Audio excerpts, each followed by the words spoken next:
여러분, 솔직히 한번 물어볼게요. 60대가 되면 인생은 내리막일까요? 아침에 눈을 떴는데 병원 예약 문자가 하루에 2통씩 오고 자녀는 아버지, 어머니 몸 좀 챙기세요. 라는 말만 남기고 바쁘게 사라지는 시기. 그런데 이상하죠?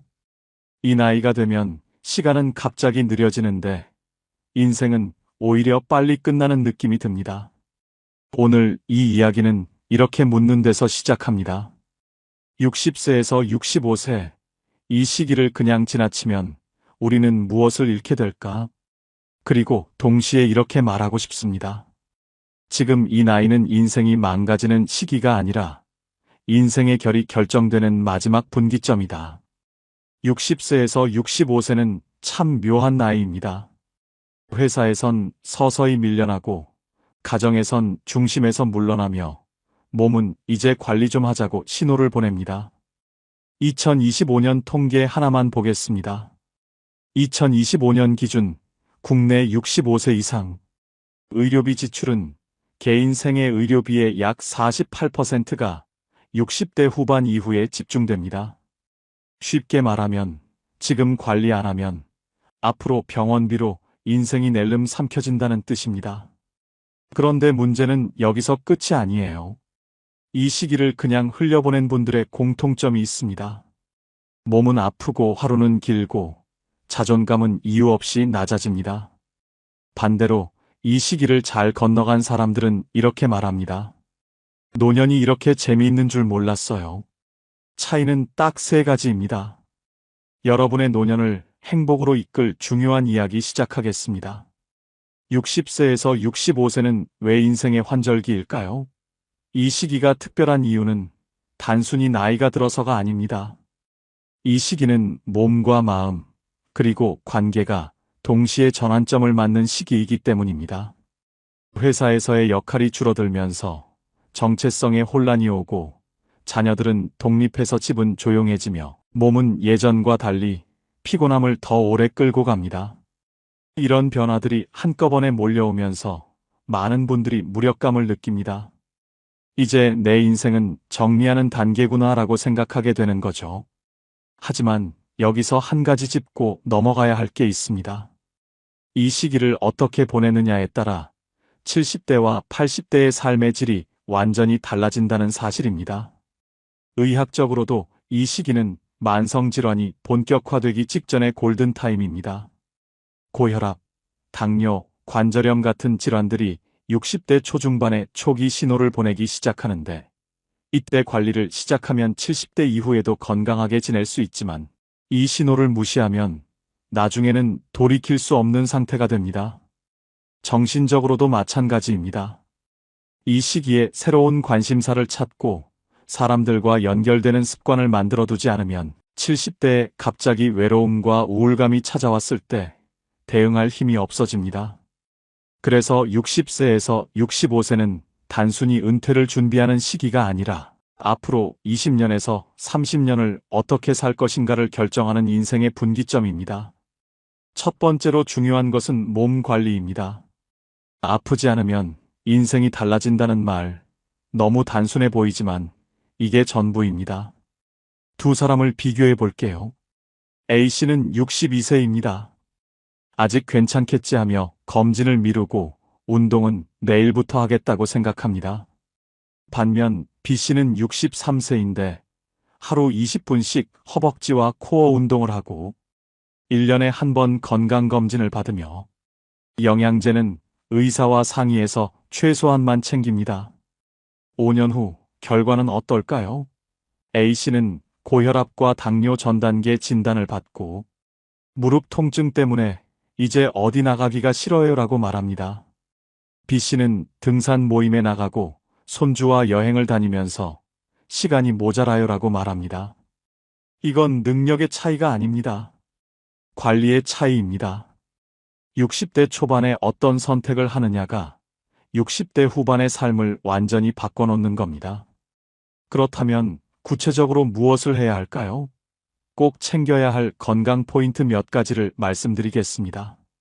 먼저 영양제입니다. 많이 먹는 게 아니라 정확하게 먹어야 합니다. 구글의 수석 엔지니어였던 레이 커즈와일은 노화를 관리 가능한 시스템이라고 봤습니다.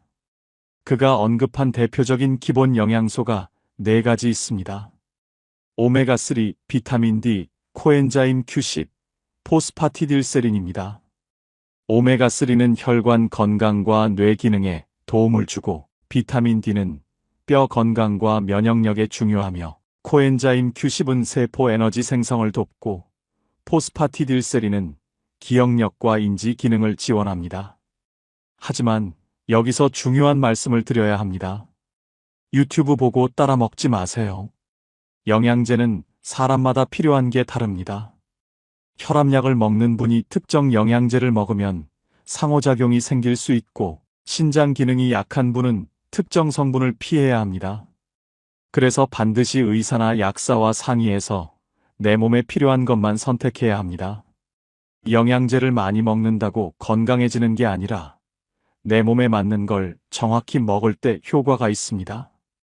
다음은 운동입니다. 헬스장에 가서 복근을 만들 필요는 없습니다. 60대 이후에 가장 빨리 무너지는 건 복근도 팔 근육도 아닙니다. 바로 허벅지와 코어입니다. 의자에서 일어나는 힘, 계단을 오르는 힘, 넘어졌을 때 버티는 힘, 이 모든 게 허벅지와 코어에서 나옵니다.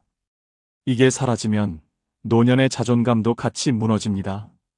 왜냐하면 화장실 갈 때도 누군가의 도움이 필요해지고, 외출할 때도 계단이 두려워지고, 손주를 안아줄 힘도 없어지기 때문입니다. 질문 하나 던져볼게요.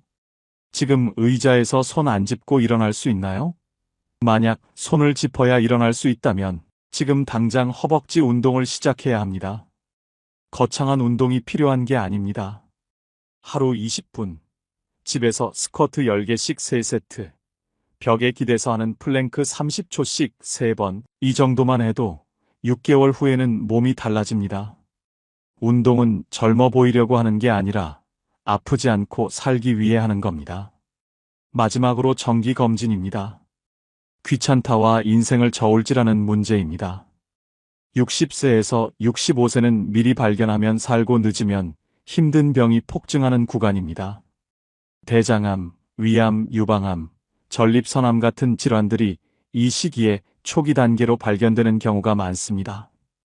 초기에 발견하면 완치율이 90%가 넘지만 3기 이상으로 진행되면 치료도 힘들고 삶의 질도 급격히 떨어집니다. 검진은 겁내는 게 아니라 선물처럼 받는 겁니다. 내 몸이 어떤 상태인지 미리 알 수 있는 기회라고 생각하세요.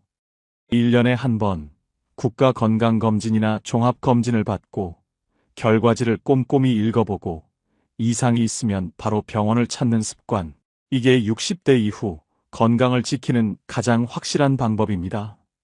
몸이 건강하면 돈도 덜 들고 시간도 자유롭고 마음도 가벼워집니다. 반대로 몸이 아프면 돈도 많이 들고 시간도 묶이고 마음도 무거워집니다. 60대 초반에 몸을 챙기는 건 사치가 아니라 필수입니다.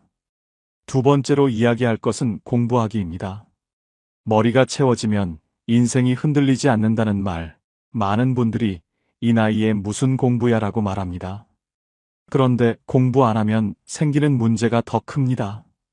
대화가 줄고 세상이 멀어지고 자존감이 이유 없이 낮아집니다. 왜 그럴까요? 새로운 생각이 들어오지 않으면 머릿속이 과거의 기억과 걱정으로만 채워지기 때문입니다. 과거는 이미 지나갔고 걱정은 아직 오지 않은 일인데 그 사이에서 현재를 놓쳐버리는 겁니다. 실제 사례를 하나 들어볼게요. 서울 마포에 사는 64세 남성분이 있습니다. 은퇴 후 우울증이 왔습니다. 할 일도 없고 만날 사람도 줄어들면서 하루하루가 무의미하게 느껴졌습니다. 그분이 한 건 딱 하나였습니다. 매주 토요일 오전 11시에 서점 카페에 앉아서 책 10페이지만 읽기, 전체를 다 읽지도 않았어요. 마음에 남는 문장 딱 하나만 찾아서 노트에 적었습니다. 3개월 후 변화가 있었을까요?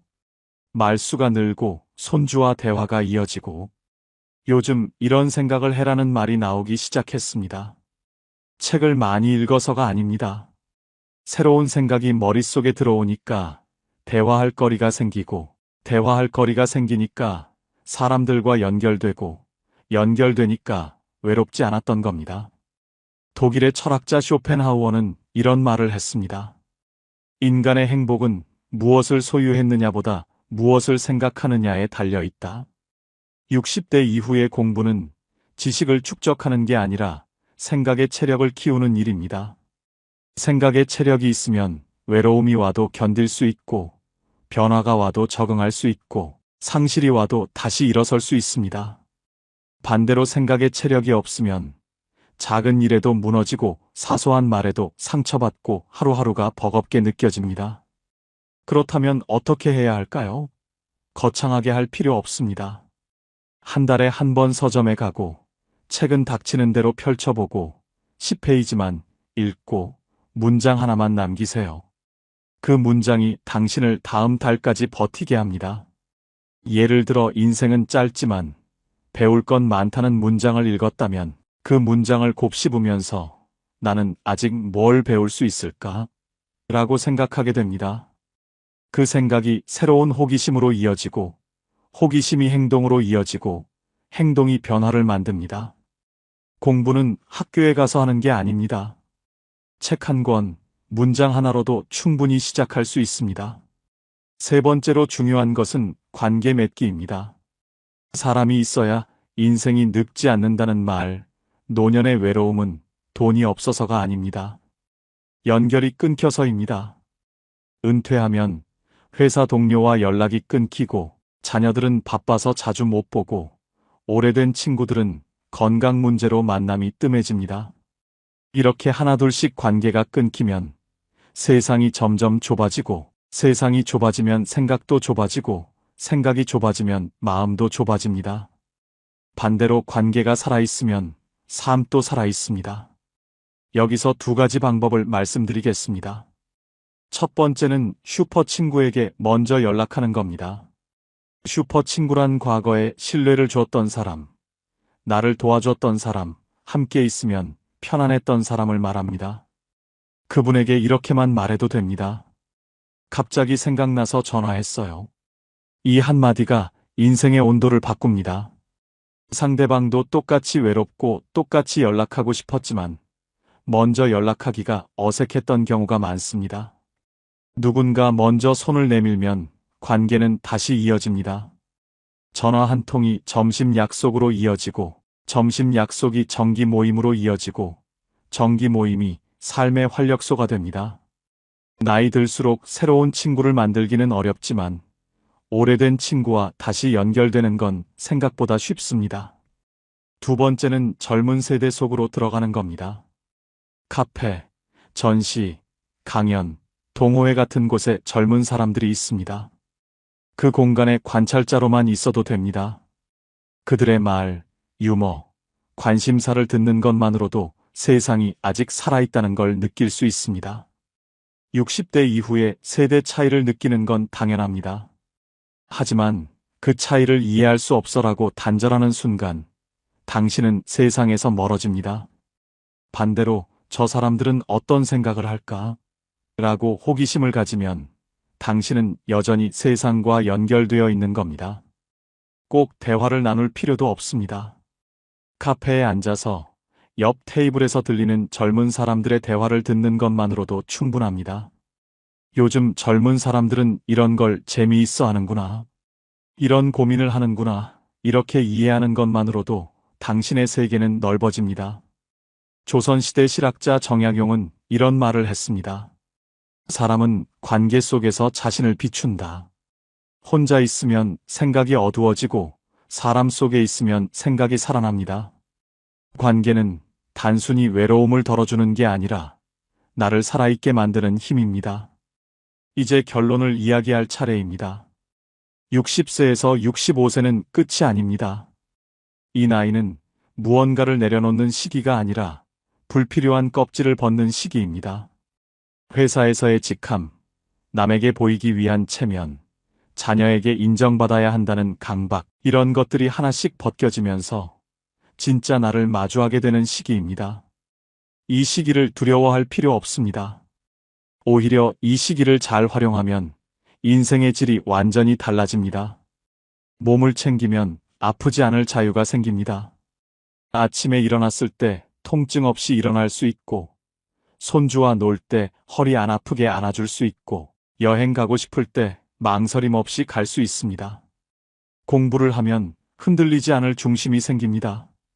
세상이 빠르게 변해도 당황하지 않고, 누가 뭐라고 해도 내 생각을 가질 수 있고, 외로움이 찾아와도 책 한 권으로 버틸 수 있습니다. 관계를 만들면 외롭지 않을 용기가 생깁니다. 누군가와 대화할 수 있고, 함께 웃을 수 있고, 힘들 때 기댈 사람이 있다는 사실만으로도 하루가 견딜만해집니다. 마지막으로 질문 하나만 남기겠습니다. 당신의 70대는 지금의 어떤 선택으로 만들어지고 있나요? 70대의 삶은 70대가 되어서 시작되는 게 아닙니다. 지금 60대 초반에 어떤 선택을 하느냐에 따라 70대의 모습이 결정됩니다. 지금 몸을 챙기면 70대에 아프지 않고, 지금 공부를 하면 70대에 흔들리지 않고, 지금 관계를 만들면 70대에 외롭지 않습니다. 반대로 지금 아무것도 안 하면 70대는 그냥 버티는 시간이 됩니다. 선택은 여러분의 몫입니다. 오늘 이 이야기를 듣고 딱 하나만 실천해도 괜찮습니다. 병원 예약 하나, 서점 방문 하나, 전화 한 통, 그 하나가 당신의 노년을 완전히 바꿉니다. 60세에서 65세는 인생의 마지막이 아니라 새로운 시작입니다. 이 시기를 어떻게 보내느냐에 따라 앞으로 20년에서 30년의 삶이 달라집니다. 지금 이 순간부터 시작하세요. 몸을 챙기고 공부를 하고 사람을 만나세요. 그 작은 실천이 쌓여서 당신의 노년을 빛나게 만들 것입니다. 인생은 아직 끝나지 않았습니다. 오히려 지금부터가 진짜 시작입니다. 지금까지 황금 노후였습니다. 감사합니다. 여러분, 오늘 아침에 눈 뜨자마자 어떤 생각이 드셨나요? 아이고, 오늘은 뭐 하지? 또 하루가 지겹네 하며 한숨부터 나오셨나요? 아니면 오늘도 내 마음대로 신나는 하루 보내야지 하며 환하게 웃으며 하루를 시작하셨나요? 같은 아침이지만 누군가는 무겁게, 누군가는 가볍게 하루를 엽니다. 도대체 무엇이 노년의 팔자를 가를까요? 강남의 빌딩 한 채? 자식이 벤처기업 사장이면 뭐합니까? 바쁘다고 1년에 한 번 얼굴 보기도 힘듭니다. 그건 허울 좋은 껍데기지요. 수백억 수천억 자산가여도 병원에 누워 아무것도 못하면 그게 무슨 소용입니까? 오늘 제가 드릴 말씀은 70, 80이 되어도 당당하게 매일을 소풍처럼 즐겁게 사는 진짜 상팔자들의 비밀 8가지를 알아보고자 합니다. 내 팔자는 왜 이래? 하시는 분은 오늘 이야기를 끝까지 들어보세요. 영상이 끝날 때쯤 인생의 해답을 얻으시고 여러분의 인생이 달라 보일 겁니다. 자, 팔자 좋은 사람의 8가지 비밀 시작하겠습니다. 첫 번째, 죽을 때까지 내 집에서 사는 사람입니다. 여러분, 이게 얼마나 큰 축복인지 아십니까? 제가 아는 분 중에 이런 분이 계셨습니다. 70대 후반의 김할머니라는 분인데요. 서울 변두리에 작은 빌라 한 채를 가지고 계셨어요. 평수로 치면 15평도 안 되는 정말 아담한 집이었지요. 엘리베이터도 없는 3층이었고 벽지는 오래돼서 살짝 누렇게 변해 있었습니다. 그런데 이 할머니를 볼 때마다 느끼는 게 있었어요. 이분은 항상 표정이 편안했습니다. 자식들이 요양병원 가시라고 몇 번이나 권유했대요. 어머니, 이제 혼자 계시기 힘드시잖아요. 우리가 좋은 데 알아볼게요. 그런데 할머니는 단호하게 거절하셨답니다. 아니다. 내가 죽더라도 이 집에서 죽을 거다. 이게 비록 작고 낡았어도 여기가 내 집이다. 왜 그랬을까요? 이유는 간단합니다. 내 집에 있으면 아침에 일어나서 화장실 갈 때 누구 눈치 안 봐도 됩니다. 밤 10시에 배고파서 라면 끓여 먹어도 미안하지 않습니다. TV 볼륨을 조금 크게 틀어도 친구가 갑자기 찾아와도 아무 문제가 없어요. 그런데 자식 집에 가면 어떻습니까?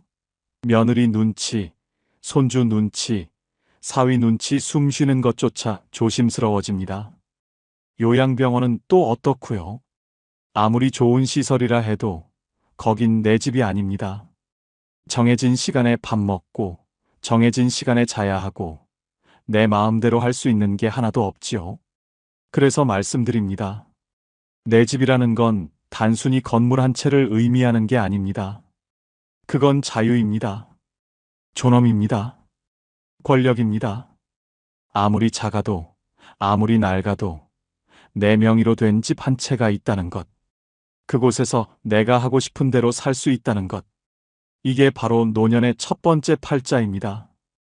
혹시 여러분 중에 자식한테 집을 넘겨주신 분 계십니까? 아니면 집을 팔아서 돈을 자식한테 주신 분? 그렇다면 한번 생각해 보세요. 지금 여러분은 어디에 살고 계십니까?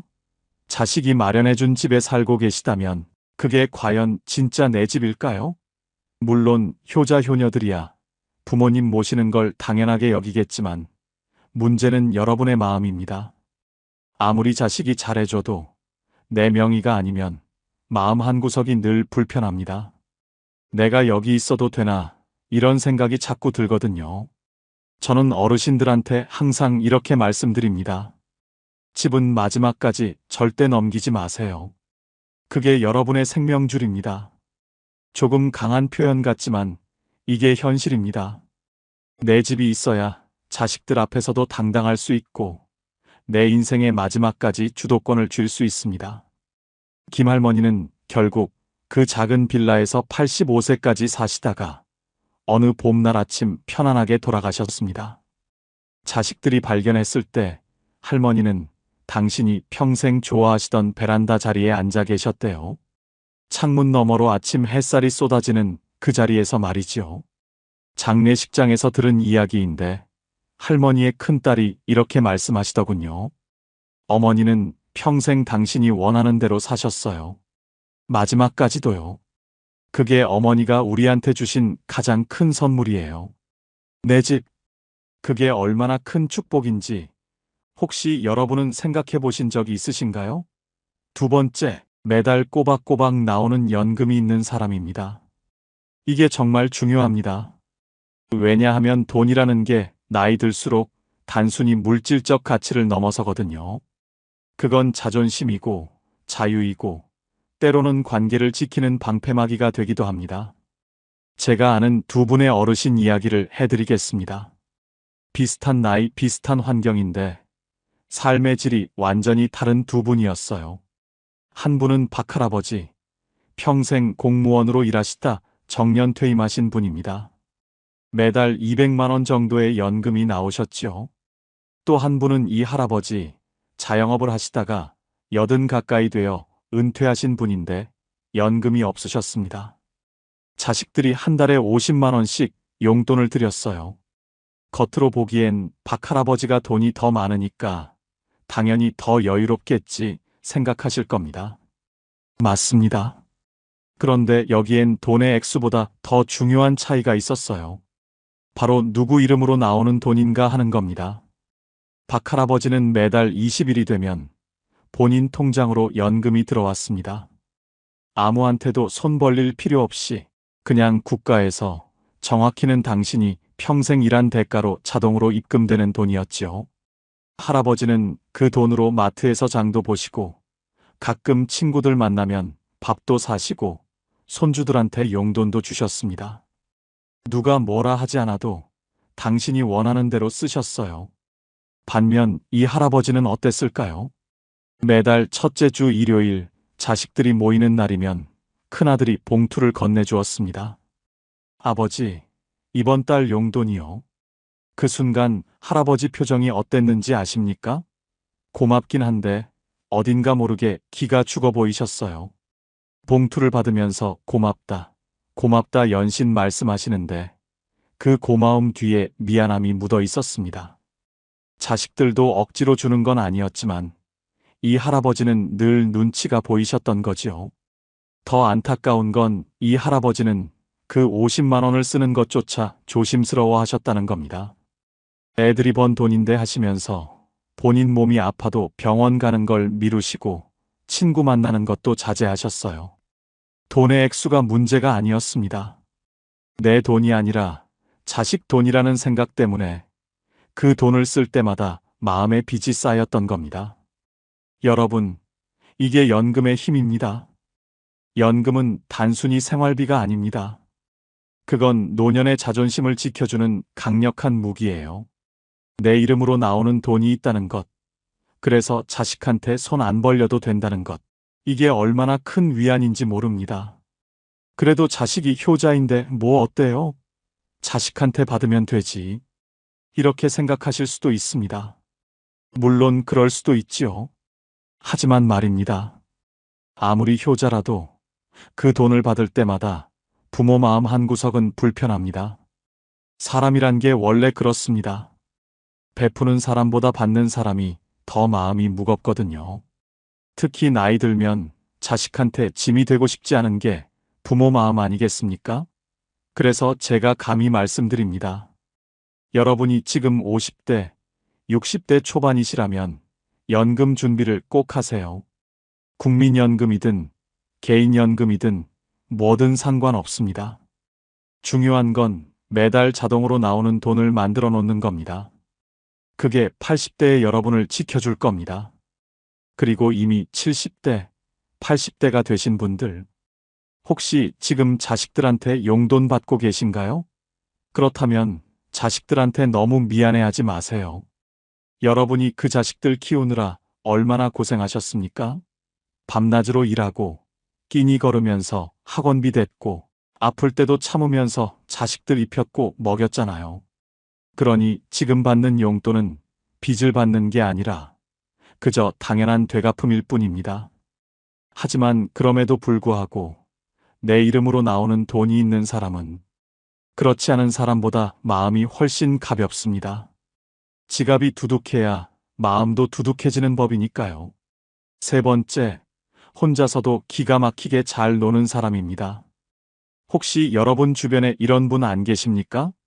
자식들은 멀리 살고 배우자도 없고 친구들도 이제 다들 몸이 불편해서 자주 못 만나는데 그런데도 이상하게 심심해하지 않고 매일 뭔가 재미있게 사는 사람 말이에요. 제가 동네에서 만난 최할머니가 딱 그랬습니다. 올해 76세이신데 혼자 사세요. 남편은 10년 전에 돌아가셨고 자식들은 하나는 미국, 하나는 부산에 살아서 1년에 명절 때나 볼까 말까 합니다. 그런데 이 할머니를 보면 외롭다는 느낌이 전혀 안 들어요. 오히려 늘 바빠 보이고 얼굴에 생기가 돌았어요.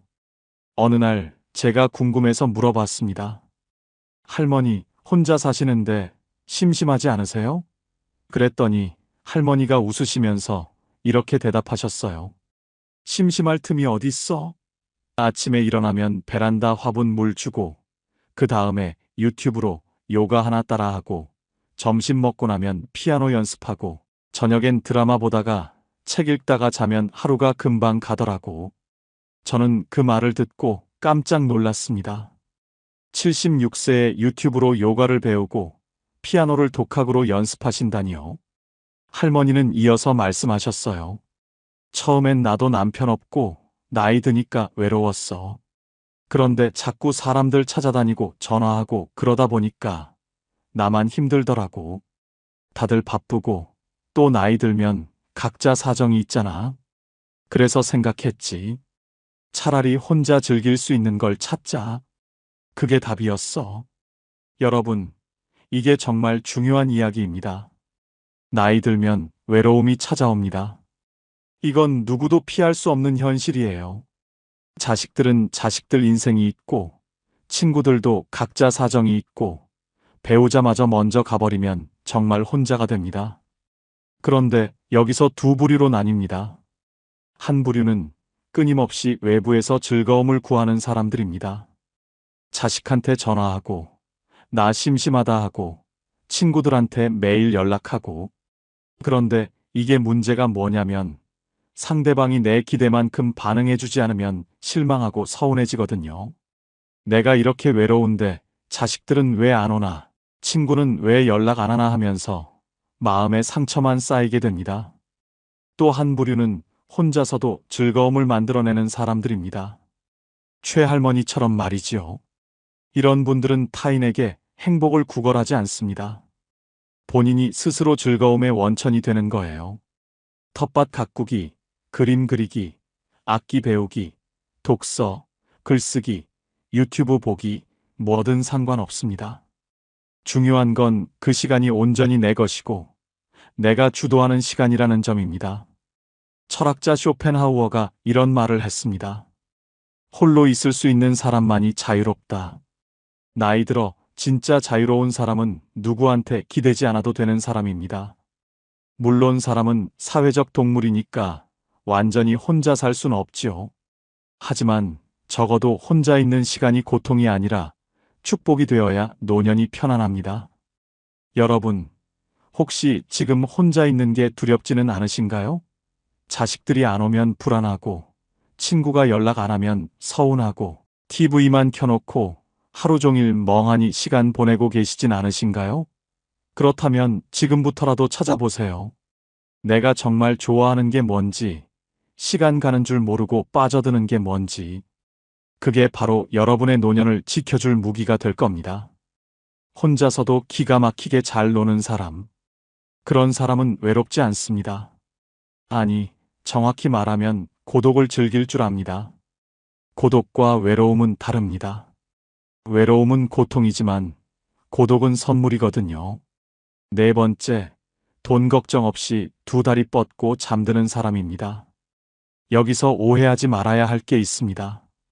제가 말하는 건 수십억 자산가가 되라는 게 아니에요. 그저 분수에 맞게 쓸 돈이 준비되어 있으면 된다는 겁니다. 강 할아버지라는 분이 계셨습니다. 평생 중소기업에서 일하시다 은퇴하셨는데 재산이라고 해봐야 작은 아파트 한 채와 예금 몇 천만 원이 전부였어요. 자식들한테 물려줄 만한 큰 돈도 없고 해외여행 다닐 여유도 없었습니다. 하지만 이 할아버지는 늘 마음이 편안해 보이셨어요. 제가 어느 날 여쭤봤습니다. 할아버지, 노후 준비 잘하신 것 같아요. 그랬더니 할아버지가 이렇게 말씀하셨습니다. 잘하긴. 나 별로 가진 거 없어. 그냥 내일 먹을 쌀 걱정 안 하고 아프면 병원 갈 돈 있고 가끔 손주들 용돈 줄 수 있으면 그걸로 됐지 뭐. 욕심 안 내면 사는 게 별로 안 힘들더라고. 여러분, 이게 핵심입니다. 노후에 필요한 돈은 생각보다 많지 않습니다. 물론 병원비, 생활비, 여가비 이런 것들이 필요하긴 하지만 가장 중요한 건 마음의 안정이에요. 내일 당장 쌀이 떨어질까봐 조마조마하지 않고 갑자기 아파도 병원 갈 돈이 있다는 확신. 이게 노년의 평화를 만듭니다. 반대로 돈은 많은데 불안한 사람들도 있습니다. 제가 아는 한 할머니는 자식들한테 이미 재산을 다 물려주셨어요. 내가 죽으면 너희가 상속세 내느라 힘들까봐 하시면서 미리 증여하신 거지요. 그런데 문제가 뭐였는지 아십니까? 정작 본인 수중엔 돈이 별로 없게 된 겁니다. 자식들이 효자고 효녀니까 생활비는 대주지만 그래도 할머니는 늘 불안하셨어요. 내가 오래 살면 애들한테 짐이 되는 거 아닐까? 이런 걱정에 밤잠을 설치셨다고 합니다. 여기서 우리가 배울 교훈이 있습니다. 자식한테 재산을 물려주는 건 좋은데 본인 몫은 반드시 남겨놔야 한다는 겁니다. 죽는 날까지 본인이 쓸 돈은 본인이 직접 쥐고 있어야 해요. 그래야 자식들 앞에서도 당당하고 갑자기 목돈이 필요해도 누구한테 손 안 벌립니다. 돈이라는 건 이상합니다. 있으면 있는 대로 없으면 없는 대로 사는 게 인생인데 막상 노년이 되면 돈이 단순한 물질이 아니라 심리적 안전망이 되거든요. 통장에 찍힌 숫자가 많고 적음을 떠나서 나 지금 괜찮아. 당분간 걱정 없어. 이렇게 생각할 수 있느냐 없느냐가 삶의 질을 완전히 바꿔놓습니다. 그래서 말씀드립니다. 여러분이 지금 60대, 70대 초반이시라면 자식한테 미리 다 주지 마세요. 집도 그렇고 현금도 그렇고 최소한 본인이 90세, 100세까지 살 거 생각하고 넉넉하게 남겨두세요. 자식들이 아버지, 어머니, 증여하면 세금 절약돼요. 이렇게 말할 수도 있는데 절대 속지 마세요. 세금 아끼려다가 노년에 자존감 잃으면 그게 무슨 소용입니까? 강 할아버지는 지금도 그 작은 아파트에서 편안하게 사십니다. 자식들한테 물려준 건 없지만 자식들이 오히려 할아버지를 더 존중합니다. 왜냐하면 할아버지는 아직도 경제적으로 독립적이시거든요. 돈 달라고 안 하고 오히려 명절 때마다 용돈을 주시니까 자식들 입장에서도 부담 없고 편한 겁니다. 여러분, 돈 걱정 없이 두 다리 뻗고 잔다는 게 뭔지 아십니까? 밤에 누워서 내일 뭘 먹지? 병원비는 어떡하지? 자식한테 또 손 벌려야 하나? 이런 생각 안 하는 겁니다. 그냥 편안하게 눈 감고 오늘도 괜찮았어. 내일도 괜찮을 거야. 이렇게 생각하며 잠드는 겁니다. 5번째, 내 몸이 내 말을 잘 듣는 사람입니다. 이게 정말 중요합니다. 아무리 돈이 많아도, 아무리 자식이 잘나도 내 몸을 내가 제어할 수 없으면 행복하기 어렵습니다. 조 할아버지라는 분이 계셨어요. 젊었을 때 사업을 크게 하셔서 재산이 꽤 많으셨습니다. 서울에 아파트도 여러 채 있고 자식들도 다 잘 컸어요. 그런데 70대 중반에 중풍이 오셨습니다. 왼쪽 몸이 마비되면서 걷지도 못하고 말도 어눌해지셨어요. 자식들이 좋은 요양병원에 모시고 간병인도 붙여드렸지만 할아버지 표정은 늘 어두웠습니다. 어느 날 제가 병문안을 갔더니 할아버지가 눈물을 글썽이시면서 이렇게 말씀하시더군요. 말이 잘 안 나오셔서 한참을 애쓰셨는데 간신히 이렇게 말씀하셨습니다. 돈이 소용없더라. 화장실도 혼자 못 가는데 그 말을 듣고 저는 가슴이 먹먹했습니다. 평생 돈 벌느라 고생하시고 자식들 잘 키우시고 이제 편하게 사실 나이인데 정작 본인 몸을 본인이 컨트롤할 수 없으니 모든 게 무의미해진 겁니다. 반대로 윤 할머니는 어떠셨는지 말씀드리겠습니다. 올해 82세이신데 재산은 별로 없으세요. 작은 전셋집에서 혼자 사시는데 이 할머니는 매일 아침 30분씩 산책을 하십니다. 무릎도 좀 안 좋고 허리도 가끔 아프시지만 그래도 지팡이 짚고 천천히 동네 한 바퀴 도시는 겁니다.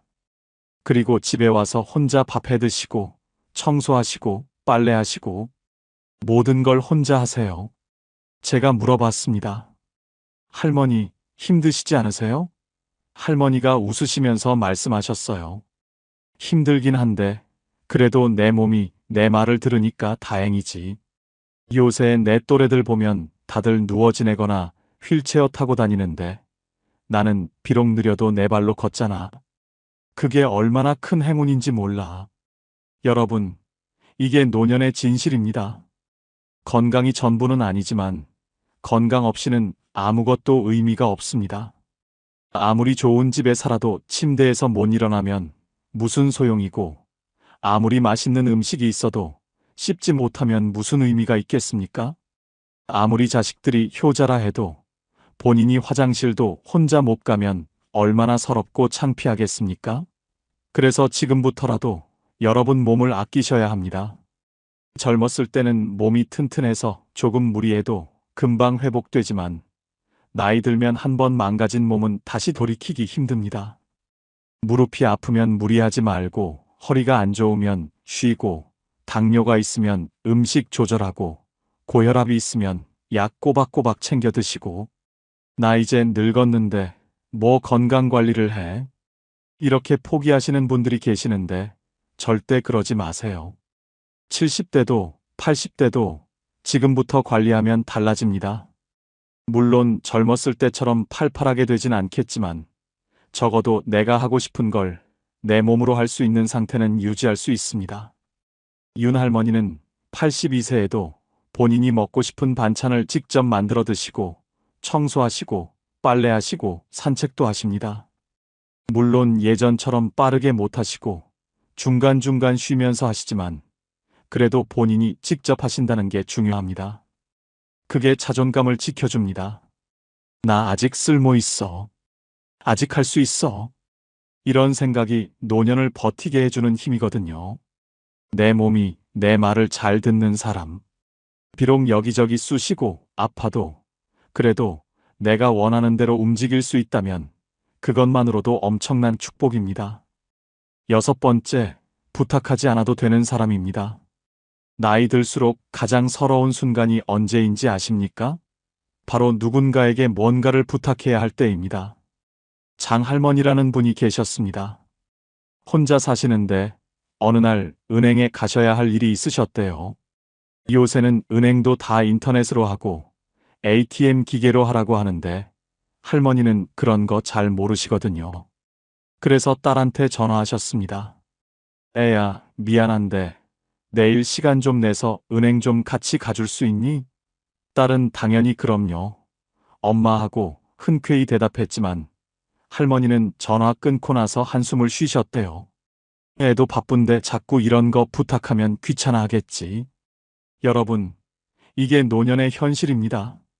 나이 들면 혼자 하기 어려운 일들이 생깁니다. 스마트폰 사용법도 어렵고, 인터넷 뱅킹도 어렵고, 관공서 서류 작성하는 것도 복잡하고, 그럴 때마다 자식이나 지인에게 부탁해야 하는데, 그게 입이 안 떨어지는 겁니다. 자존심도 상하고, 미안하기도 하고, 또 거절당할까봐 두렵기도 하고. 그런데 말입니다. 어떤 분들은 부탁을 거의 안 합니다. 왜냐하면 미리미리 준비를 해놨거든요.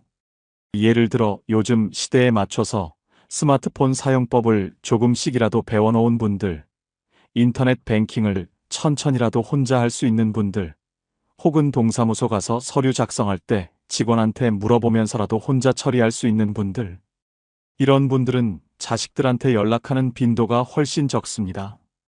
나이 들었는데 무슨 스마트폰을 배워 하시는 분들 계시는데 천만의 말씀입니다. 지금이라도 배우세요. 완벽하게 못해도 됩니다. 그냥 기본적인 것만이라도 하시면 됩니다.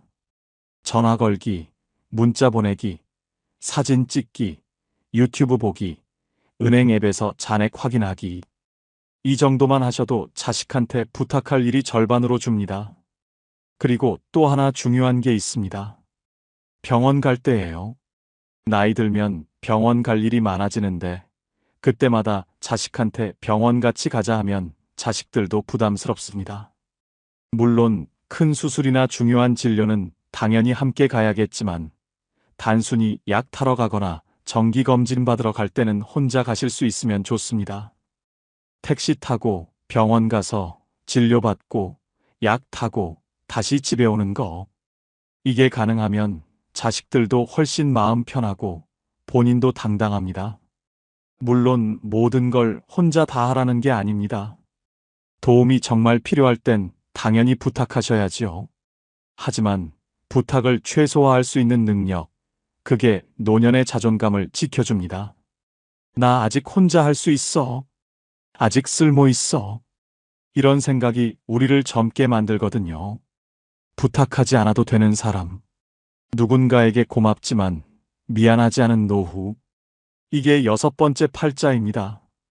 7번째, 오늘 하루를 이유 없이 만족하는 사람입니다.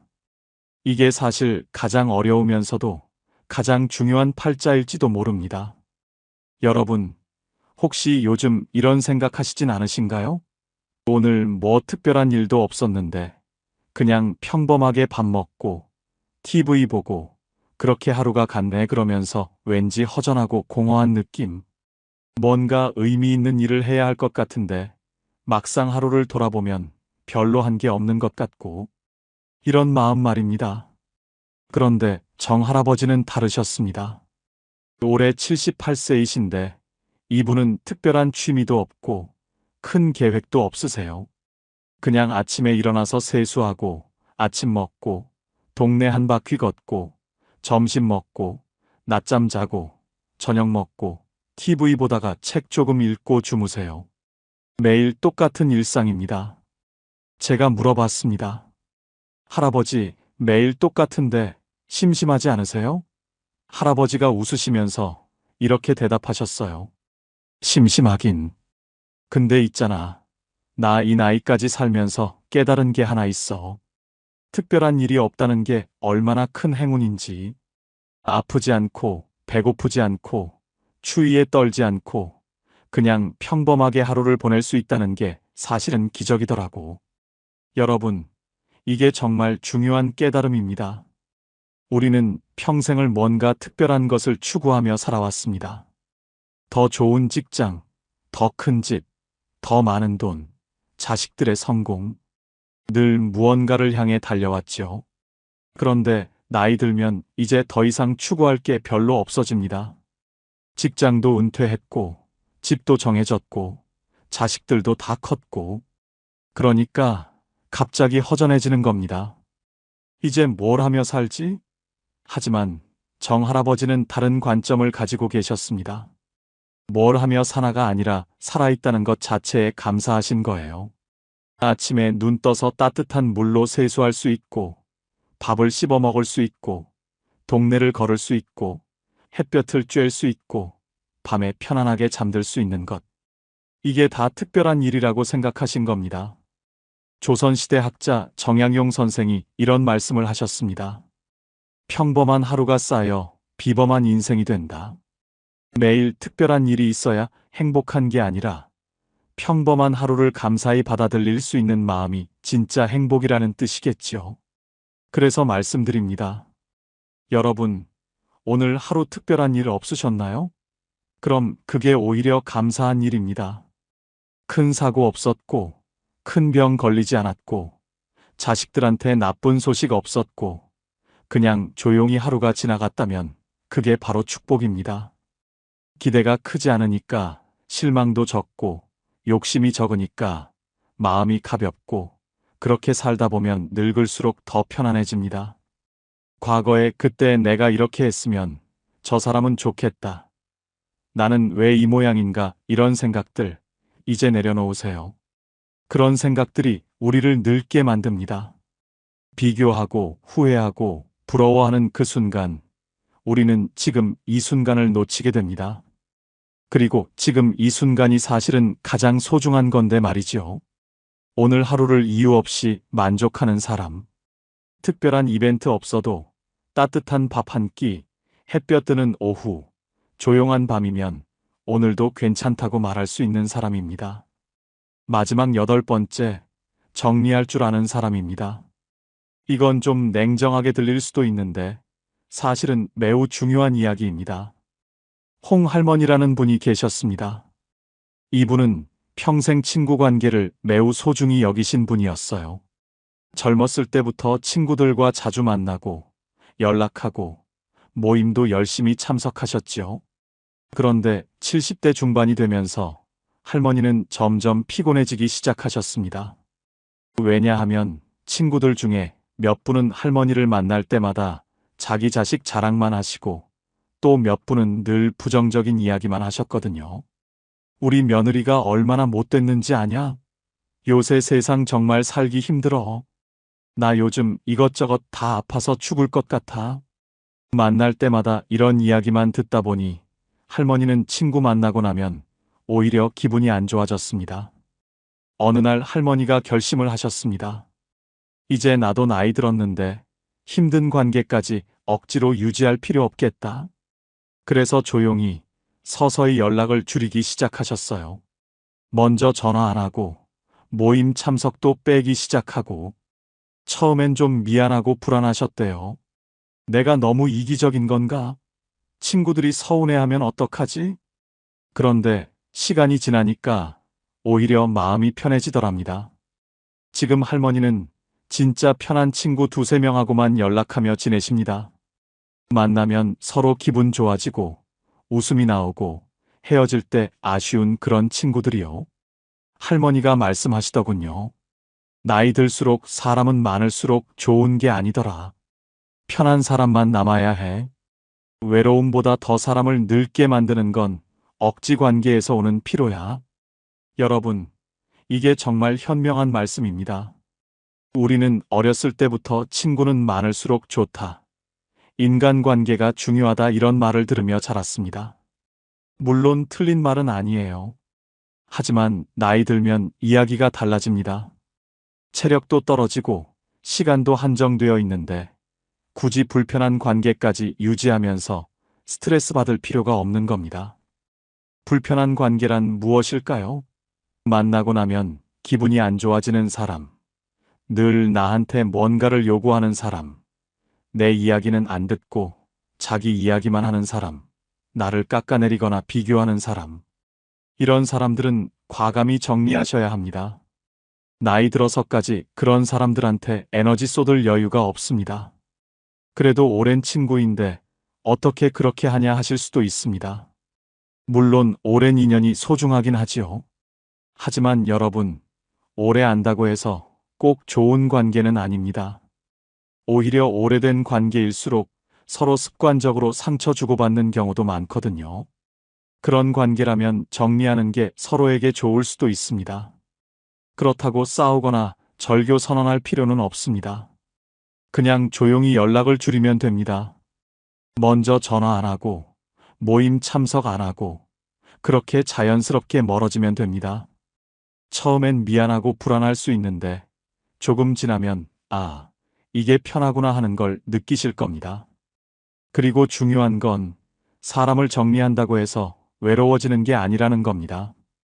오히려 정리하고 나면 진짜 소중한 사람들이 보입니다.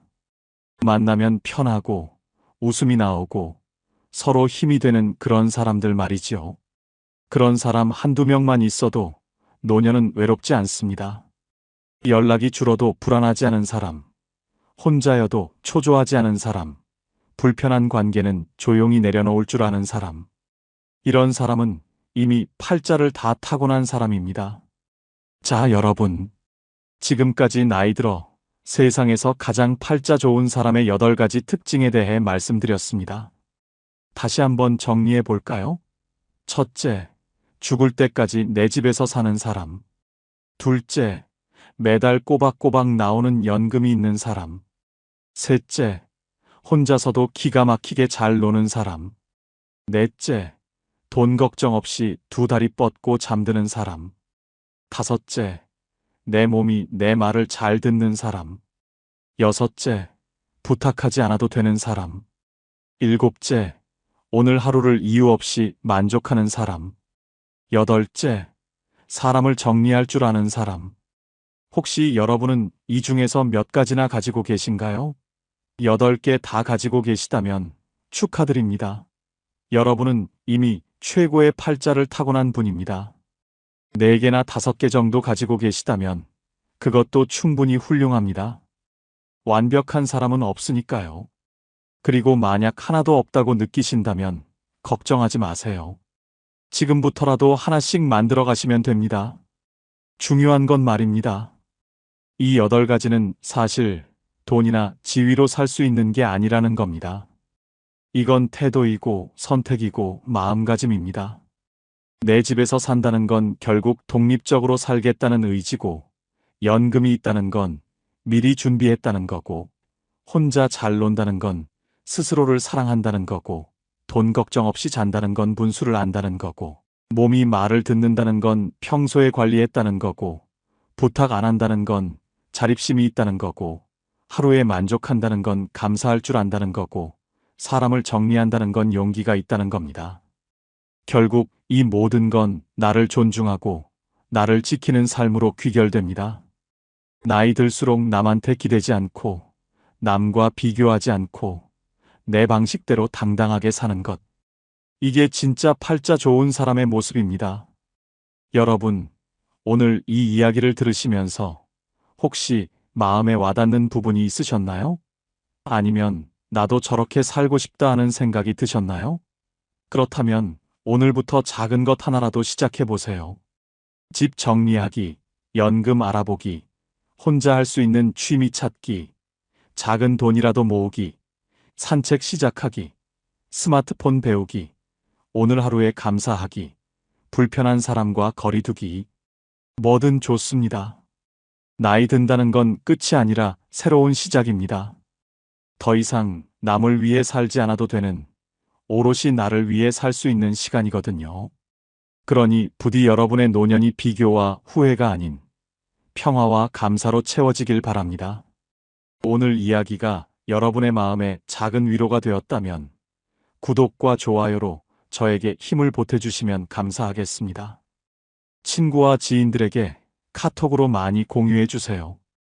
여러분 모두 노년의 팔자 좋은 사람으로 사시길 진심으로 응원합니다. 지금까지 황금노후였습니다. 감사합니다. 67세 김정숙 씨에게 물었습니다. 요즘 하루가 어떠십니까? 어르신은 잠시 말을 잇지 못하시다가 이렇게 답했습니다. 하루가 너무 길어요. 남편이랑 같이 있는데도 할 말이 없어요. 아침에 밥 먹으라는 말 외에는 하루 종일 말을 안 하는 날도 많아요. 50년을 함께 살았는데 어느 순간부터 같은 공간에 있는 남남처럼 느껴졌어요. 그런데 6개월 뒤 똑같은 질문을 했을 때 어르신의 대답은 완전히 달랐습니다. 요즘은 남편이랑 매일 웃어요. 함께할 게 생기니까 대화도 늘고 외출도 늘었어요. 사람이 이렇게 다시 사라질 수도 있구나 싶었어요. 도대체 무엇이 이 부부의 하루를 이렇게 바꿨을까요? 궁금하시죠? 어렵지 않습니다. 누구가 할 수 있는 것입니다. 오늘 이 이야기를 끝까지 들으시면 답을 얻으실 겁니다. 요즘 일상이 너무 재미없고 지루하시다면 끝까지 더 집중해 주세요. 자, 지금부터 시작하겠습니다. 서울대 노년학 연구팀이 10년간 추적 조사한 결과를 보면 70대가 넘어서도 여전히 활력 있게 사는 사람들에게는 명확한 공통점이 있었습니다. 거창한 재산도 건강한 몸도 아니었어요. 바로 내일을 기다리게 만드는 작은 약속 하나가 있다는 것이었습니다. 노후가 지루해지는 진짜 이유는 돈 때문도 자식 때문도 아닙니다. 기다릴 게 없는 하루가 사람을 늙게 만듭니다. 시간은 많은데 쓸 데가 없고 몸은 아직 괜찮은데 마음이 먼저 늙어버리는 겁니다. 그래서 아침에 눈을 떠도 일어날 이유가 없고 하루를 보내도 채워지는 게 없고 저녁이 되면 오늘도 그냥 하루가 갔네 하는 허탈함만 남습니다. 여러분도 혹시 이런 적 있으신가요? 아침에 눈을 떴는데 오늘 뭘 해야 할지 막막한 날 하루 종일 TV를 봤는데 뭘 봤는지 기억도 안 나는 날 누군가 요즘 뭐 하세요? 라고 물었을 때 대답할 말이 없던 순간 말입니다. 정숙 씨도 그랬습니다. 67세로 남편과 둘이 사는데 남편은 퇴직 후 매일 TV만 보고 본인은 집안일만 하다 보니 대화가 점점 줄어들었어요. 아침에 밥 먹으라는 말 외에는 하루 종일 말을 안 하는 날도 많았습니다. 저녁 먹을 때도 각자 TV만 보고 잠들 때도 각자 누워서 핸드폰만 봤습니다. 50년을 함께 살았는데 어느 순간부터 같은 공간에 있는 남남처럼 느껴졌어요. 김정숙 씨는 가끔 생각했습니다. 이게 내가 바라던 노후인가? 아이들 다 키우고 이제 둘이 편하게 살 거라고 생각했는데 막상 둘이 있으니 할 말이 없었습니다. TV 보고 밥 먹고 자는 게 전부였어요. 남편은 소파에서 졸고 김정숙 씨는 부엌에서 설거지하고 오후엔 각자 방에서 낮잠 자고 하루가 너무 길었습니다. 시계를 보면 아직 오후 2시인데 하루가 벌써 다 간 것 같은 기분이었어요. 저녁이 되면 오늘 뭐 했지? 싶었습니다. 아무것도 한 게 없는데 하루는 갔고 피곤하지도 않은데 또 잠들어야 했습니다. 그렇게 한 달, 2달, 1년이 지나갔습니다. 그러다 어느 날 복지관에서 스포츠 댄스 강좌가 열린다는 소식을 들었습니다. 포스터에 부부가 함께하는 스포츠 댄스라고 써 있었어요. 정숙 씨는 남편에게 말했습니다. 우리 한번 해볼까? 남편은 시큰둥했어요. 내가 무슨 춤을 춰? 나이 들어서 무슨. 정숙 씨도 사실 춤을 춰본 적이 없었습니다. 그냥 뭔가 함께할 게 있었으면 좋겠다는 생각뿐이었어요. 그냥 한 번만 가보자. 재미없으면 안 가면 되잖아. 김정숙 씨가 졸라서 남편은 억지로 따라갔습니다. 첫 수업은 어색했습니다. 강사가 기본 스텝을 가르쳐 줬는데 둘 다 손발이 안 맞았어요. 남편은 왼발을 내밀어야 할 때 오른발을 내밀고 정숙 씨는 박자를 못 맞춰서 계속 남편 발을 밟았습니다. 아야, 발 좀 조심해. 당신이 박자를 틀리게 가니까 그렇지. 둘이 티격태격했습니다. 그런데 이상했어요. 짜증나긴 했는데 웃음이 났습니다. 오랜만에 둘이 뭔가를 함께하는 게 어색하면서도 재미있었어요. 수업 끝나고 집에 오는 길에 김정숙 씨가 물었습니다. 다음 주에도 갈래? 남편이 대답했습니다. 글쎄, 발만 아프고. 그렇게 말하면서도 남편은 다음 주에 또 갔습니다. 그리고 그 다음 주에도 갔습니다. 한 달쯤 지나자 조금씩 익숙해졌습니다. 스텝이 맞아떨어지기 시작했어요.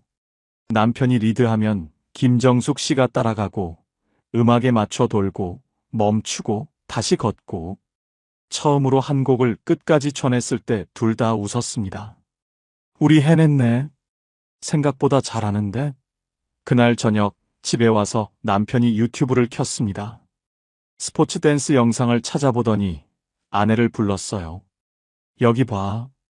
이번 주에 이 스텝 배운다는데 미리 봐두자. 정숙 씨는 깜짝 놀랐습니다. 남편이 먼저 뭔가를 제안한 게 몇 년 만인지 몰랐으니까요. 3개월이 지나자 변화가 더 뚜렷해졌습니다.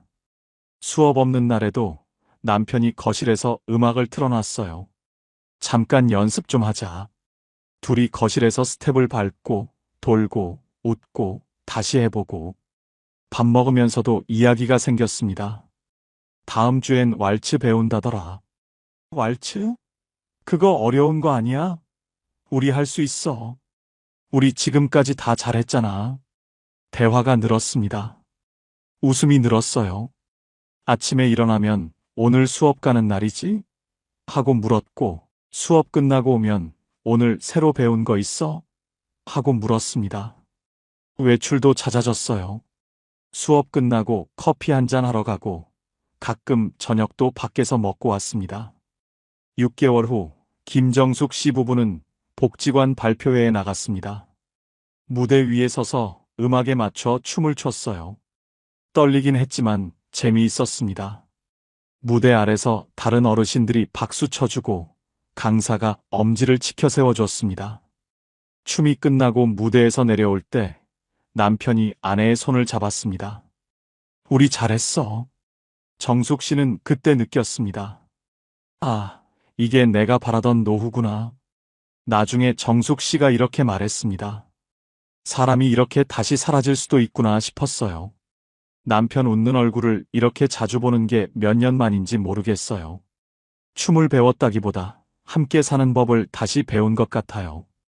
여기서 중요한 걸 발견하게 됩니다. 취미는 시간을 죽이는 게 아니라 시간에 의미를 붙이는 일이라는 겁니다.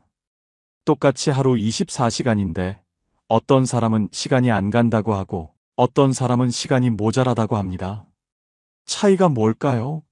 바로 내일을 기다리게 만드는 작은 약속이 있느냐 없느냐의 차이였습니다. 그 약속이 바로 취미입니다. 취미가 있으면 오늘이 내일로 이어지고 어제가 오늘로 이어지고 하루하루가 연결됩니다. 취미가 없으면 매일이 똑같은 하루의 반복이고 어제도 오늘도 내일도 구분이 안 갑니다. 72세 박영철 씨도 비슷했습니다. 70대 초반 남성으로 퇴직 후 하루가 TV, 유튜브, 낮잠의 반복이었어요.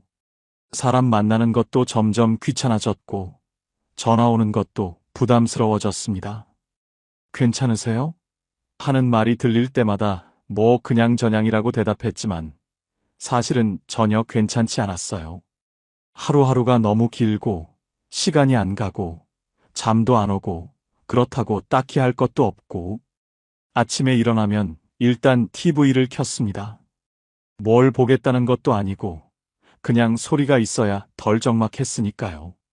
아침 뉴스 보다가 홈쇼핑 채널로 넘어가고 드라마 재방송 보다가 다큐멘터리로 넘어가고 점심 먹고 나면 소파에 누워서 눈을 감았습니다.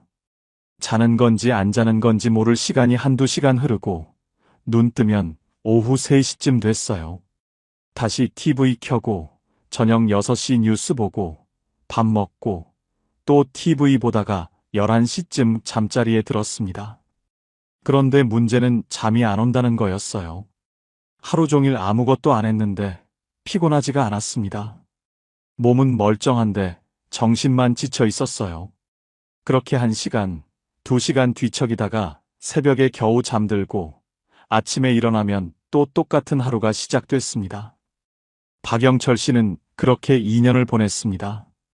자식들이 가끔 전화했어요. 아버지 요즘 뭐 하세요? 박영철 씨는 그냥 집에서 쉬지 뭐 하고 대답했지만 사실 쉬는 게 아니라 버티는 거였습니다. 어떤 날은 하루 종일 말을 한마디도 안 하는 날도 있었어요.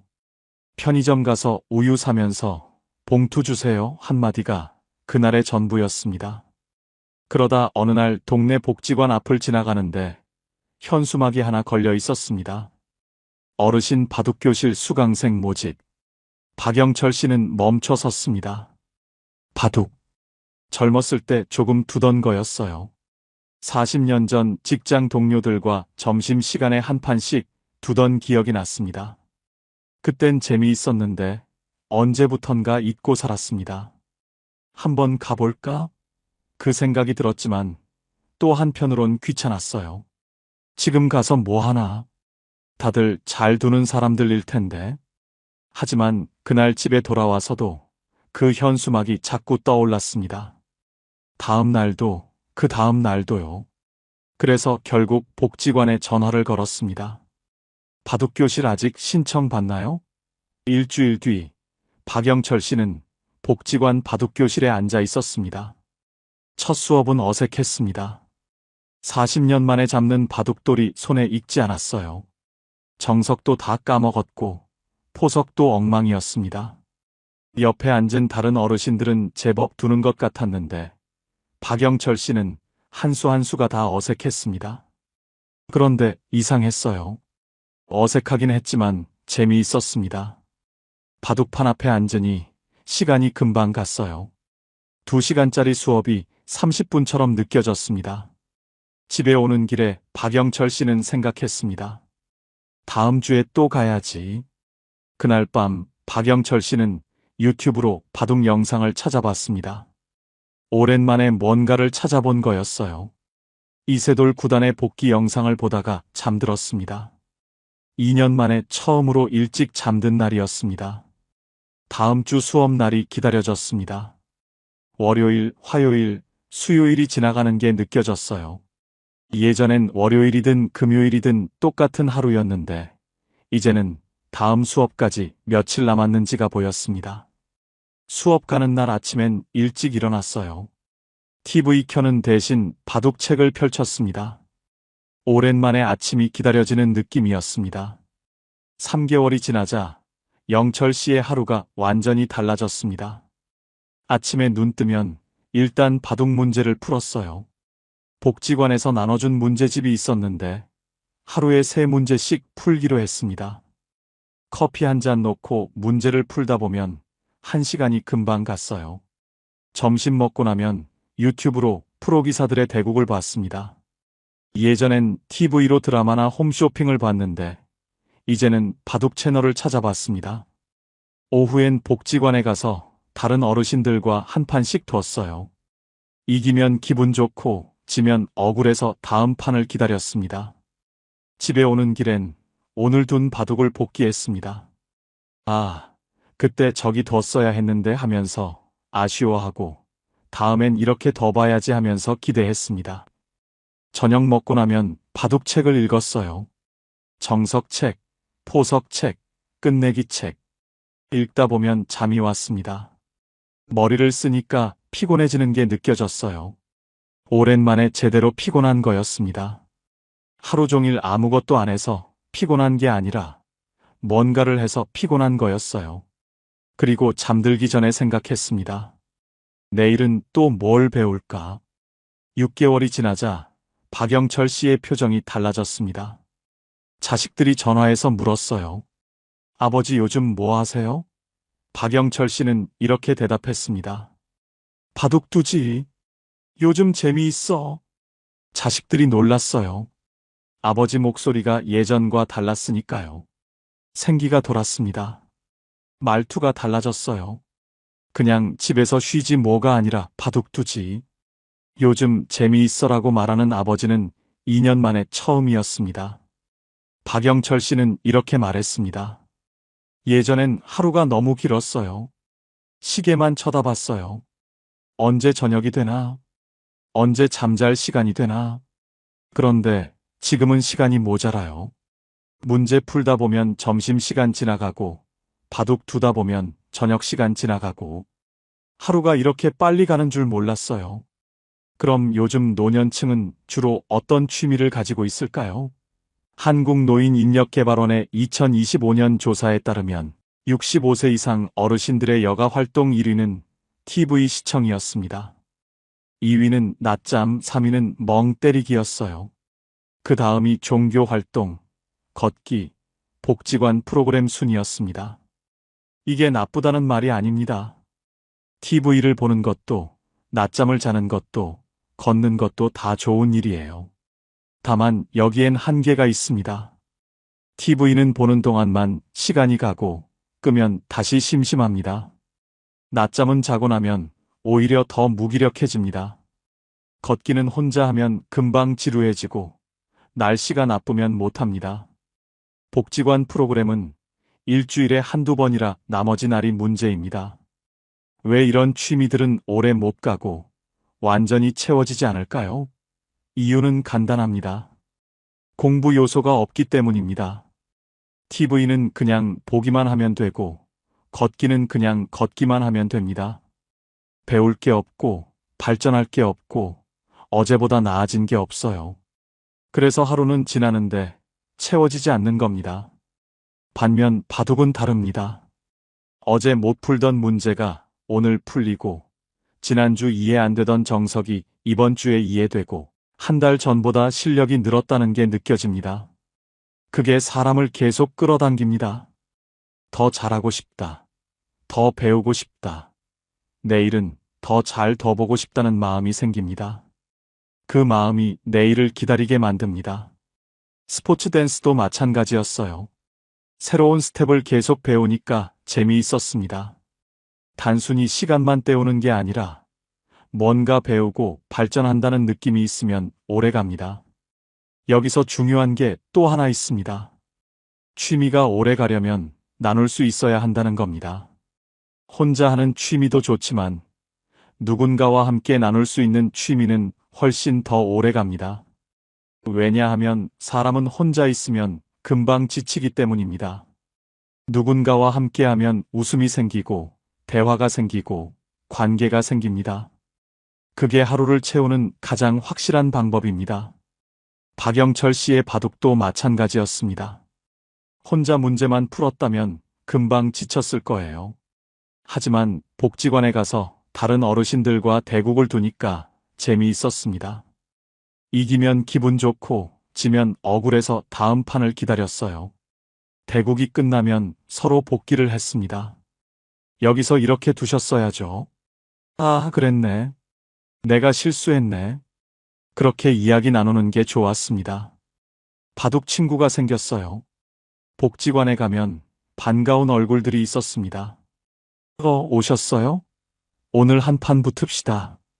그 말 한마디가 박영철 씨를 집 밖으로 나오게 만들었습니다. 김정숙 씨 부부의 스포츠 댄스도 둘이 함께여서 오래 갔습니다. 혼자였다면 금방 포기했을 거예요. 하지만 남편과 함께하니까 서로 격려하고 웃고 연습하는 게 재미있었습니다. 많은 어르신들이 나이 들면 여행이라도 다녀야 재밌다고 말씀하십니다.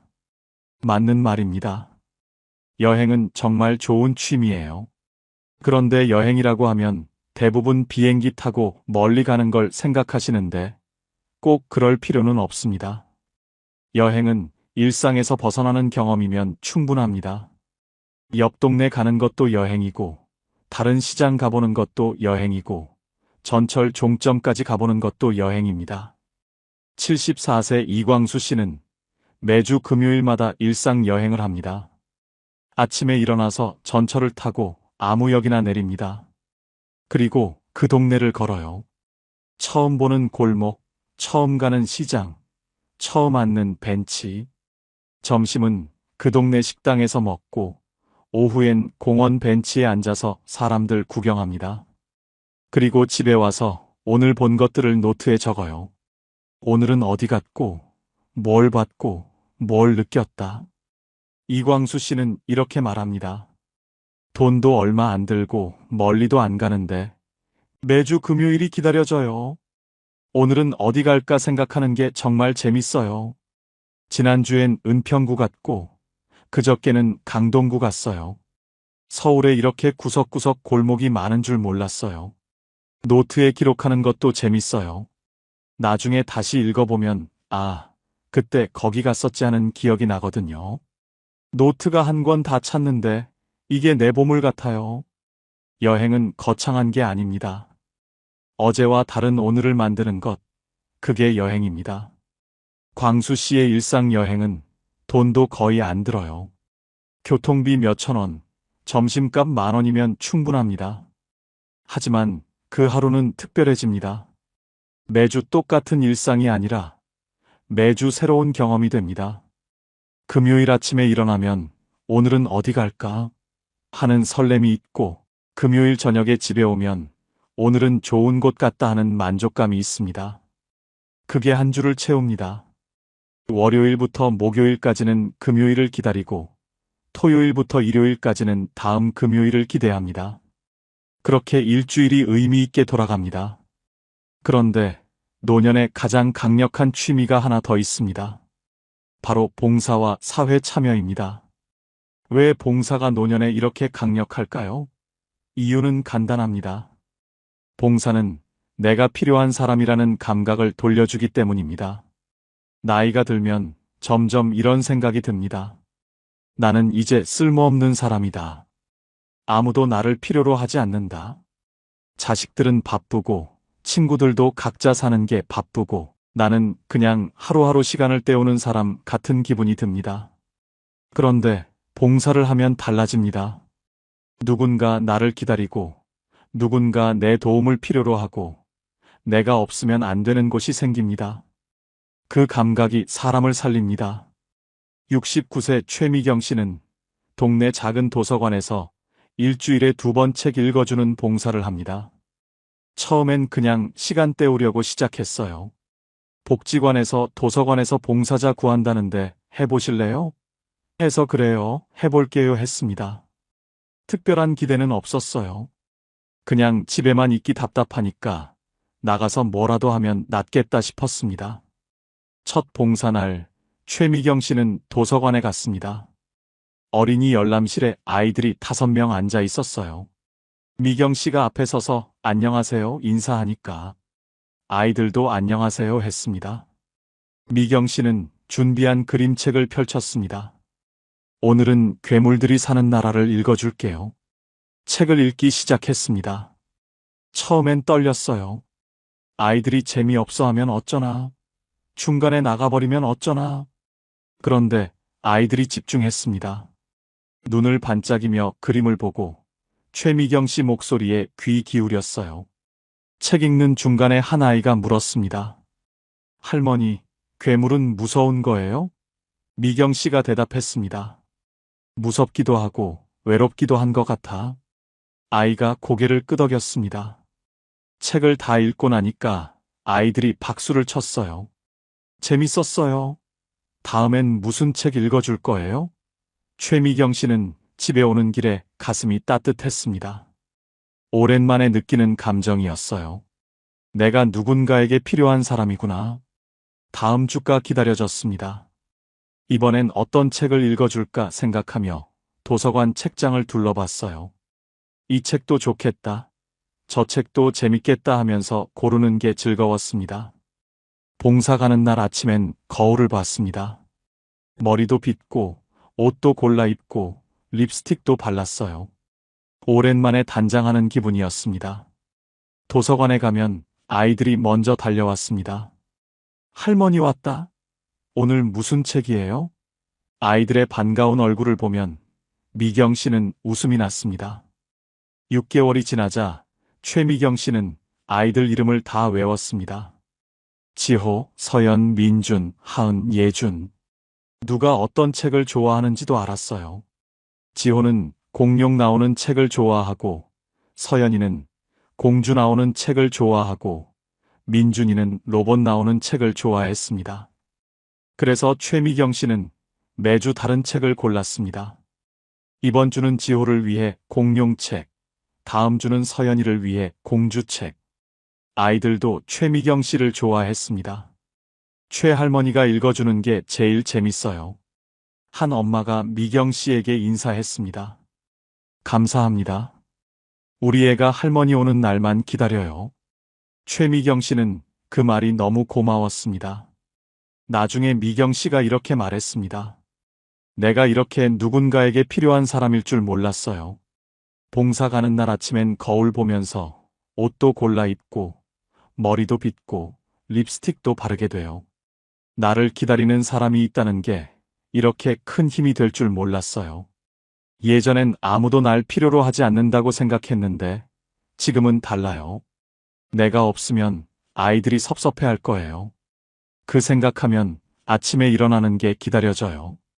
독일의 철학자 쇼펜하우어는 이런 말을 했습니다. 외로움을 없애는 가장 빠른 방법은 누군가의 외로움에 먼저 손 내미는 것이다.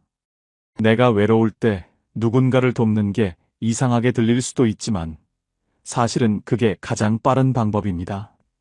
누군가를 돕는 순간 나는 쓸모 있는 사람이 되고 필요한 사람이 되고 의미 있는 하루를 사는 사람이 됩니다.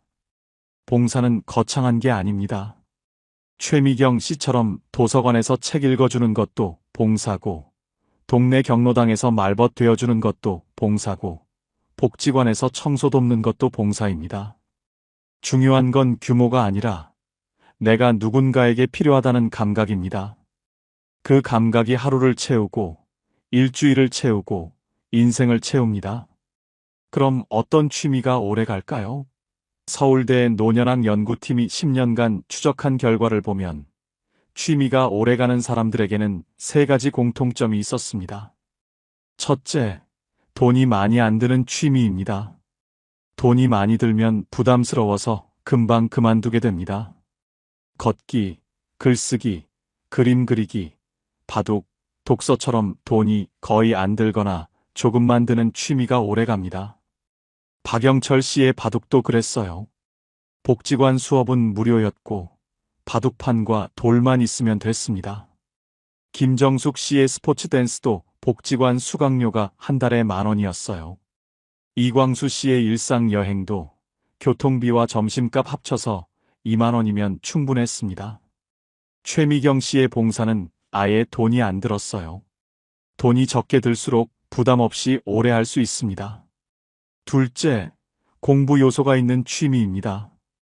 어제보다 오늘 조금 더 나아지는 게 느껴지는 취미, 배울 게 남아있는 취미가 오래갑니다. 바둑은 평생 배워도 끝이 없고, 그림도 그릴수록 늘고, 글도 쓸수록 좋아집니다. 스포츠 댄스도 새로운 스텝을 계속 배우니까 재미있었어요. 단순히 시간만 때우는 게 아니라 뭔가 배우고 발전한다는 느낌이 있으면 오래갑니다.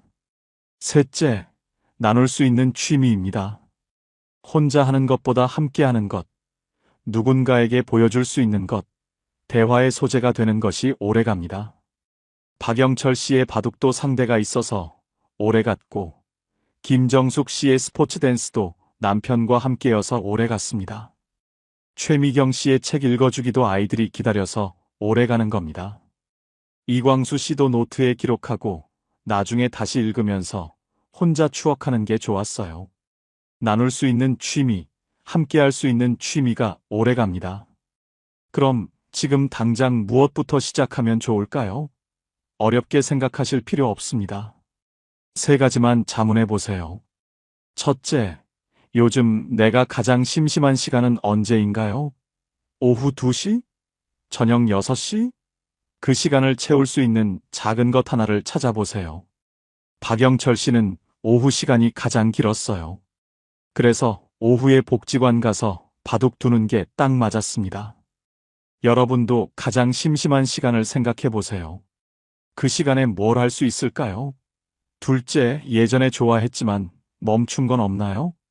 젊었을 때 좋아했던 것, 한때 열심히 했던 것, 그걸 다시 시작해 보세요. 40년 만에 바둑을 다시 잡은 박영철 씨처럼요. 여러분도 예전에 좋아했던 게 있을 거예요. 그림, 글쓰기, 노래, 춤, 뭐든 좋습니다. 다시 시작해 보세요. 셋째, 혼자 해도 어색하지 않은 건 뭔가요? 걷기, 글쓰기, 그림 그리기, 뭐든 좋습니다. 혼자서도 시작할 수 있는 것부터 해보세요. 거창하게 시작할 필요 없습니다. 오늘 10분이면 충분합니다. 10분 걸어보고, 10분 글 써보고, 10분 그려보세요. 그게 내일 20분이 되고, 모레 30분이 되고, 어느새 하루가 채워집니다. 70대가 넘어서야 깨달은 분들이 한결같이 말씀하셨습니다. 취미를 진작 시작할 걸 그랬다. 하지만 지금 이 이야기를 들으신 여러분은 다릅니다. 여러분은 그들보다 앞서 있습니다. 노후는 비워지는 시기가 아니라 다시 채우는 시기입니다. 취미는 사치가 아니라 생존 도구입니다. 나이 들어 필요한 건 더 많은 돈이 아니라 오늘을 견디게 해주는 단 하나의 즐거움입니다. 김정숙 씨가 스포츠 댄스를 시작한 뒤 했던 말을 기억하십니까? 사람이 이렇게 다시 사라질 수도 있구나 싶었어요. 남편 웃는 얼굴을 이렇게 자주 보는 게 몇 년 만인지 모르겠어요. 박영철 씨가 바둑을 시작한 뒤 했던 말도 기억하십니까? 요즘은 아침에 눈 뜨는 게 기다려져요. 하루가 짧다고 느껴질 줄은 몰랐어요. 이광수 씨가 일상 여행을 시작한 뒤 했던 말도요. 매주 금요일이 기다려져요. 최미경 씨가 봉사를 시작한 뒤 했던 말도요. 나를 기다리는 사람이 있다는 게 이렇게 큰 힘이 될 줄 몰랐어요. 여러분의 내일 아침도 그렇게 바뀔 수 있습니다. 10년 후, 20년 후에도 여전히 오늘은 뭘 할까 하는 설렘으로 눈을 뜰 수 있습니다. 오늘부터 시작해 보세요. 아주 작은 것 하나로 충분합니다. 그 작은 것이 여러분의 하루를 완전히 바꿀 겁니다. 취미는 시간을 죽이는 게 아니라 시간에 의미를 붙이는 일입니다. 취미는 내일을 기다리게 만드는 작은 약속입니다. 그 약속 하나가 여러분의 노후를 완전히 다르게 만들 수 있습니다. 여러분의 하루가 조금이라도 덜 무겁기를, 여러분의 내일이 조금이라도 더 신나고 즐겁기를 바랍니다. 여러분은 소중한 사람입니다. 오늘도, 내일도, 10년 후에도 여러분이 행복하게 사시길 진심으로 응원할게요. 지금까지 황금노후였습니다. 감사합니다. 평생 착하게만 살았는데 지금 제 통장엔 50만 원밖에 없어요. 자식들한테 다 줬거든요. 그런데 제가 아파서 입원했을 때 아무도 안 왔어요. 바쁘대요. 75세 한미숙 씨가 제게 하신 말씀입니다. 한미숙 씨는 평생 참는 게 미덕이라고 배우며 살았습니다. 시댁에서도 참았고, 자식들한테도 다 줬고, 친척들 부탁도 다 들어줬습니다. 그런데 정작 본인이 힘들 때는 아무도 옆에 없었습니다. 왜 이런 일이 생길까요? 문제는 성격이 아닙니다. 노후에도 젊을 때 방식 그대로 착하게만 살려고 했기 때문입니다. 착함이 미덕이던 시대를 살아온 우리 시니어들에게 노후는 예상보다 훨씬 가혹한 시험장이 되었습니다. 오늘 이 이야기를 끝까지 들으시면 10년 후, 20년 후 여러분의 노년은 분명 행복하실 겁니다. 왜 노후에는 착함보다 기준이 필요한지, 그리고 어떻게 하면 한미숙 씨 같은 상황을 피할 수 있는지 알려드릴게요. 자, 이야기 시작하겠습니다. 68세 정명숙 씨는 평생 착한 사람이었습니다. 동네에서도 소문난 인심 좋은 분이었고, 자식들한테도 한 번도 안 된다는 말을 해본 적이 없었습니다. 그런데 지금 정명숙 씨는 혼자 방에 앉아 눈물을 흘립니다. 자식들은 필요할 때만 연락하고, 평생 챙겨줬던 친척들은 연락도 없고, 동네 사람들은 당연하다는 듯 부탁만 해옵니다. 정명숙 씨가 잘못한 게 뭘까요? 아무것도 없습니다. 다만 착했을 뿐입니다. 우리 시니어 세대는 착함이 미덕이던 시대를 살았습니다. 좋은 게 좋은 거다. 내가 참으면 된다. 남한테 폐 끼치지 말아라. 이런 말들이 인생의 기준이었습니다. 그 기준으로 평생을 살았고, 그렇게 살아온 게 자랑스러웠습니다. 그런데 문제는 노후입니다. 젊을 땐 착해도 괜찮았습니다. 체력도 있었고, 시간도 있었고, 경제력도 있었으니까요. 하지만 노후는 다릅니다. 체력은 떨어지고, 시간은 한정되어 있고, 경제적 여유도 예전 같지 않습니다. 이런 상황에서도 착하게만 살면 어떻게 될까요? 무너집니다. 조용히, 그러나 확실하게 무너집니다. 오늘 말씀드릴 5가지 착한 행동은 젊을 땐 미덕이었지만 노후에는 독이 되는 것들입니다. 이 이야기는 누구를 비난하기 위한 게 아닙니다. 우리가 그렇게 살 수밖에 없었던 이유를 이해하면서 이제는 조금 다르게 살아도 괜찮다는 걸 말씀드리려는 겁니다. 71세 김철수 씨는 동네에서 일 잘하는 김 사장님으로 통합니다. 퇴직 전에 건설 현장에서 일했던 경력 덕분에 동네 사람들이 뭔가 고칠 게 생기면 김철수 씨를 찾습니다. 처음엔 좋았습니다. 아직 쓸모 있구나 싶어서 기분도 좋았고 사람들이 고마워하니 보람도 있었습니다. 그런데 언제부턴가 김철수 씨는 허리가 아파서 병원을 다니게 됐습니다. 의사는 무거운 걸 들지 말라고 했지만 부탁이 들어오면 거절을 못합니다. 괜찮습니다. 제가 한번 봐드릴게요. 이렇게 말하고 나서 집에 돌아와 파스를 붙이며 한숨을 쉽니다. 왜 거절을 못할까요? 싫은 소리 들을까봐, 인색하다는 소리 들을까봐, 다음에 내가 부탁할 일 있을 때 거절당할까봐 이런 두려움 때문입니다. 하지만 진실은 이렇습니다. 내가 아파서 거절했는데 섭섭해하는 사람은 애초에 나를 진짜 걱정하는 사람이 아닙니다. 노후에는 체력이 자산입니다. 젊을 땐 며칠 무리해도 회복됐지만 이제는 한 번 다치면 몇 달을 고생합니다. 그런데도 부탁을 못 거절하면 내 몸을 남의 편의를 위해 쓰는 겁니다. 이건 착한 게 아니라 나를 함부로 대하는 겁니다. 66세 박순자 씨는 손주를 키우고 있습니다. 딸이 직장을 다니니까 당연히 할머니가 봐야 한다고 생각했습니다. 처음엔 내 손주인데 뭐하고 시작했는데 이제는 몸도 마음도 지쳤습니다. 아침 일찍 손주를 데려다 주고 저녁 늦게 데려가는 딸을 기다리다 보면 하루가 다 갑니다. 친구들 만나는 것도 취미생활도 건강검진도 미루게 됩니다. 그런데 더 힘든 건 고맙다는 말을 듣지 못한다는 겁니다. 딸은 당연하다는 듯이 행동하고 가끔 엄마, 오늘 늦을 것 같은데 저녁도 좀 챙겨주세요라고 합니다. 박순자 씨는 서운한 마음을 꾹 누르고 그래, 알았다고 대답합니다. 왜 그럴까요? 내가 안 해주면 누가 해주겠어? 애가 불쌍한데.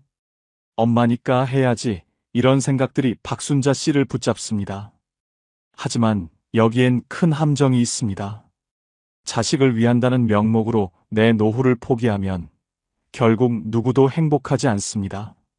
지친 할머니는 짜증이 늘어나고 자식은 엄마의 희생을 당연하게 여기며 감사할 줄 모르는 사람으로 자랍니다. 그리고 정작 내가 아프거나 도움이 필요할 때 그들은 내 곁에 없습니다. 왜냐하면 나를 독립된 인격체가 아니라 기능으로만 봤기 때문입니다. 자식을 사랑하는 것과 자식의 모든 요구를 들어주는 건 다릅니다. 진짜 사랑은 경계가 있을 때 더 건강합니다. 73세 이영희 씨에게는 40년 지기 친구가 있습니다. 젊을 땐 마음도 잘 맞고 좋았는데 나이 들면서 그 친구가 변했습니다. 만날 때마다 자랑만 하고 이영희 씨 이야기는 듣지도 않습니다. 우리 아들이 얼마 버는데, 우리 며느리가 얼마나 효자인데 이런 말만 쏟아냅니다. 이영희 씨는 그 시간이 불편하지만 만남을 끊지 못합니다. 40년을 알고 지냈는데 어떻게 끊어? 나만 그런가? 내가 예민한가? 이렇게 스스로를 설득합니다. 하지만 집에 돌아오면 기분이 안 좋습니다. 왜 이럴까요? 오래됐다고 해서 모든 관계가 소중한 건 아니기 때문입니다. 시간이 지나면서 사람은 변합니다. 가치관도 변하고, 관심사도 변하고, 성격도 변합니다. 젊을 땐 잘 맞았던 사람이 나이 들어서 안 맞을 수 있습니다. 그건 자연스러운 겁니다. 문제는 오래됐으니까라는 이유만으로 불편한 관계를 유지하는 겁니다. 노후에 남은 시간과 에너지는 한정되어 있습니다. 그 귀한 시간을 불편한 사람과 보내는 건 나를 소중히 여기지 않는 겁니다. 진짜 친구는 나를 편하게 해주는 사람입니다. 오래됐어도 불편하면 거리를 두는 게 맞습니다. 69세 최동수 씨는 평생 나중에 하며 살았습니다. 젊을 땐 자식 교육비 때문에, 중년엔 결혼 자금 때문에, 노후에도 여전히 자식들 형편이 어려우니까 하며 자기 돈을 씁니다. 여행 한 번 가본 적 없고, 좋아하는 취미도 없고, 친구들 만나서 밥 한 끼 사는 것도 아까워합니다. 하지만 자식이 돈 필요하다고 하면 통장을 털어줍니다. 최동수 씨는 이렇게 생각합니다. 나는 이제 별로 쓸 데도 없고 애들이 잘 되는 게 나한테도 좋은 거 아니겠어? 하지만 진실은 이렇습니다. 자식이 잘 된다고 해서 내 노후가 풍요로워지지 않습니다. 돈을 다 써버린 노후는 불안합니다. 갑자기 병원비가 필요할 때, 요양원 비용이 필요할 때, 그때는 자식에게 손 벌리기도 어렵습니다. 왜냐하면 이미 다 줘버렸으니까요. 더 슬픈 건 자식들이 고마워하지 않는다는 겁니다. 부모가 주는 걸 당연하게 여기고 나중에 부모가 도움 청하면 부담스러워합니다. 시간도 마찬가지입니다. 나는 할 일도 없는데 뭐 하면서 남의 일을 돕고 남의 부탁을 들어주느라 하루를 보냅니다. 그러다 정작 내가 하고 싶은 건 못하고 인생이 끝납니다. 노후의 돈과 시간은 생명입니다. 이걸 함부로 양보하는 건 내 생명을 함부로 대하는 겁니다. 75세 한미숙 씨는 평생 참고 살았습니다. 시댁에서도 참았고, 남편한테도 참았고, 자식들한테도 참았습니다. 내가 참으면 평화롭지. 이게 한미숙 씨의 인생 철학이었습니다. 그런데 지금 한미숙 씨는 우울증 약을 먹고 있습니다. 참고 또 참았는데 마음속에 쌓인 건 평화가 아니라 분노와 서러움이었습니다. 밤에 잠을 못 자고 내 인생이 뭐였나 하는 생각에 눈물이 납니다. 왜 이렇게 됐을까요? 참는다고 해서 문제가 해결되지 않기 때문입니다. 참으면 상대방은 그게 괜찮은 줄 압니다. 내가 힘든 줄 모릅니다. 그리고 더 무리한 요구를 합니다. 참는 사람만 손해입니다. 자기 희생은 미덕처럼 보이지만 실제로는 관계를 망치는 독입니다. 나를 희생하면서 유지한 관계는 진짜 관계가 아닙니다. 그건 불균형한 거래일 뿐입니다. 그리고 그 거래에서 나는 항상 손해보는 쪽입니다. 나만 참으면 되지라는 생각은 나를 가장 낮은 자리에 두는 겁니다. 내 감정, 내 건강, 내 시간을 모두 무가치하게 여기는 겁니다. 그렇게 살면 결국 나는 사라집니다. 껍데기만 남고 속은 텅 빈 사람이 됩니다. 62세 김정순 씨는 세 자녀를 키우며 평생을 바쳤습니다. 자식들 뒷바라지하느라 자기 인생은 없었습니다. 아이들이 원하는 건 무엇이든 해줬고 대학 등록금도 결혼 자금도 집 마련 자금도 다 대줬습니다. 이제 자식들은 다 컸고 각자 가정을 꾸렸습니다. 김정순 씨는 이제 자식들이 자주 찾아올 거라고 기대했습니다. 하지만 현실은 달랐습니다. 명절에도 바쁘다며 얼굴 보기 힘들고 전화는 돈 필요할 때만 옵니다. 김정순 씨는 서운하지만 말하지 못합니다. 내가 뭐 잘못했나 하며 스스로를 탓합니다. 왜 이렇게 됐을까요? 김정순 씨가 잘못한 게 아닙니다. 다만 자식들에게 모든 걸 주면서 정작 자신의 삶을 살지 못했기 때문입니다. 자식들은 엄마가 희생하는 걸 보며 자랐고 그게 당연하다고 배웠습니다. 그래서 지금도 엄마의 감정이나 필요는 생각하지 않습니다. 엄마는 항상 거기 있는 사람, 무엇이든 해주는 사람으로만 인식합니다. 착한 어머니가 된 대가는 외로운 노후였습니다. 70세 박종민 씨는 3남매 중 장남입니다. 평생 동생들 챙기며 살았습니다. 동생들 학비도 대주고 사업 자금도 빌려주고 집안 대소사는 다 박종민 씨가 책임졌습니다. 형이니까 당연하지 하며 살았습니다. 그런데 박종민 씨가 은퇴하고 경제적으로 어려워지자 동생들은 연락을 끊었습니다. 빌려준 돈은 돌려달라고 하면 그때 그게 빌린 거였어? 라고 합니다. 박종민 씨는 억울하지만 법적으로 증거도 없고 가족끼리 그런 걸로 싸우기도 그렇고 결국 참습니다. 이제 박종민 씨는 홀로 생활비 걱정을 하며 살고 있습니다. 동생들은 잘 살고 있지만 형한테는 명절 인사도 안 합니다. 왜 이렇게 됐을까요? 착하게 베풀기만 하고 받을 건 받아야 한다는 걸 몰랐기 때문입니다. 가족이라고 해서 무조건 주기만 하면 안 됩니다. 관계는 균형이 맞아야 건강합니다. 68세 신영자 씨는 친구들 사이에서 착한 영자로 통했습니다. 친구가 힘들 때 항상 달려가고 친구 부탁은 절대 거절하지 않았습니다. 친구들은 신영자 씨를 좋아했습니다. 하지만 나이가 들면서 상황이 달라졌습니다. 신영자 씨가 아파서 병원에 입원했을 때 찾아온 친구는 한 명도 없었습니다. 전화도 없었습니다.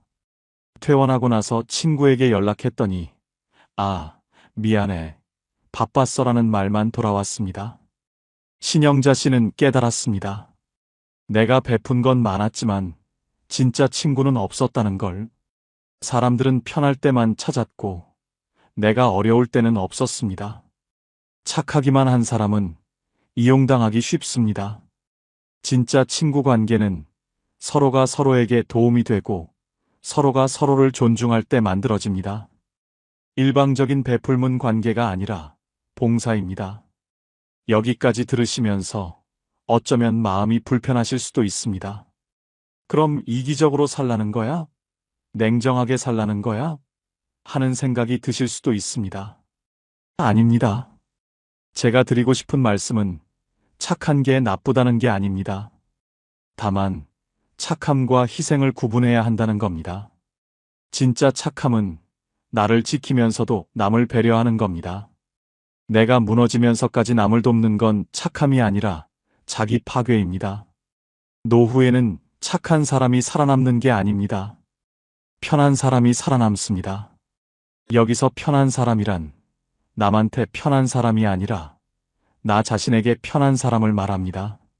내가 편해야 관계도 편하고 삶도 편합니다. 내가 불편한데 관계를 유지하면 그 관계는 언젠가 폭발합니다. 착함과 존중은 다릅니다.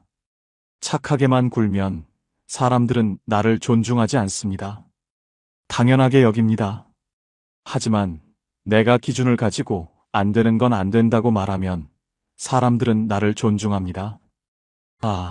이 사람한테는 함부로 하면 안 되겠구나. 이렇게 인식합니다. 기준이 있을 때 관계도 삶도 편안해집니다. 기준이란 내가 무엇을 할 수 있고 무엇을 할 수 없는지를 분명히 아는 겁니다. 내 시간, 내 돈, 내 에너지를 어디에 쓸지 내가 결정하는 겁니다. 남이 정해주는 게 아니라 내가 정하는 겁니다. 노후는 더 이상 남을 위한 시간이 아닙니다. 나를 위한 시간입니다. 평생 남을 위해 살았다면 이제는 나를 위해 살아도 됩니다. 그게 이기적인 게 아닙니다. 그게 정상입니다. 내가 행복해야 주변 사람들도 행복합니다. 내가 불행한데 남을 행복하게 해줄 수는 없습니다. 이제는 나를 먼저 챙기셔도 됩니다. 죄책감 가질 필요 없습니다.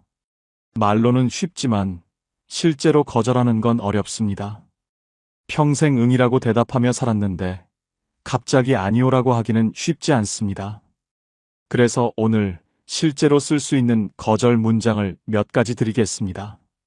이 문장들은 공격적이지 않지만 분명합니다. 부드럽지만 단호합니다. 이 문장들을 외워두시고 필요할 때 꺼내 쓰시면 됩니다. 첫 번째 문장은 이제는 제 건강과 시간을 먼저 챙기려고 합니다입니다.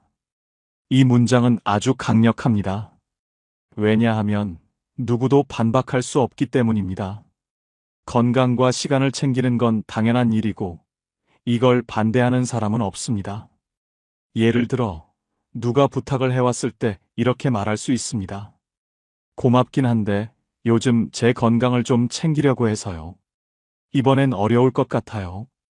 이렇게 말하면 상대방도 이해할 수밖에 없습니다. 만약 이해 못하는 사람이라면 그 사람은 애초에 나를 배려하지 않는 사람입니다. 두 번째 문장은 도와주고 싶지만 그건 제가 감당하기 어렵습니다입니다.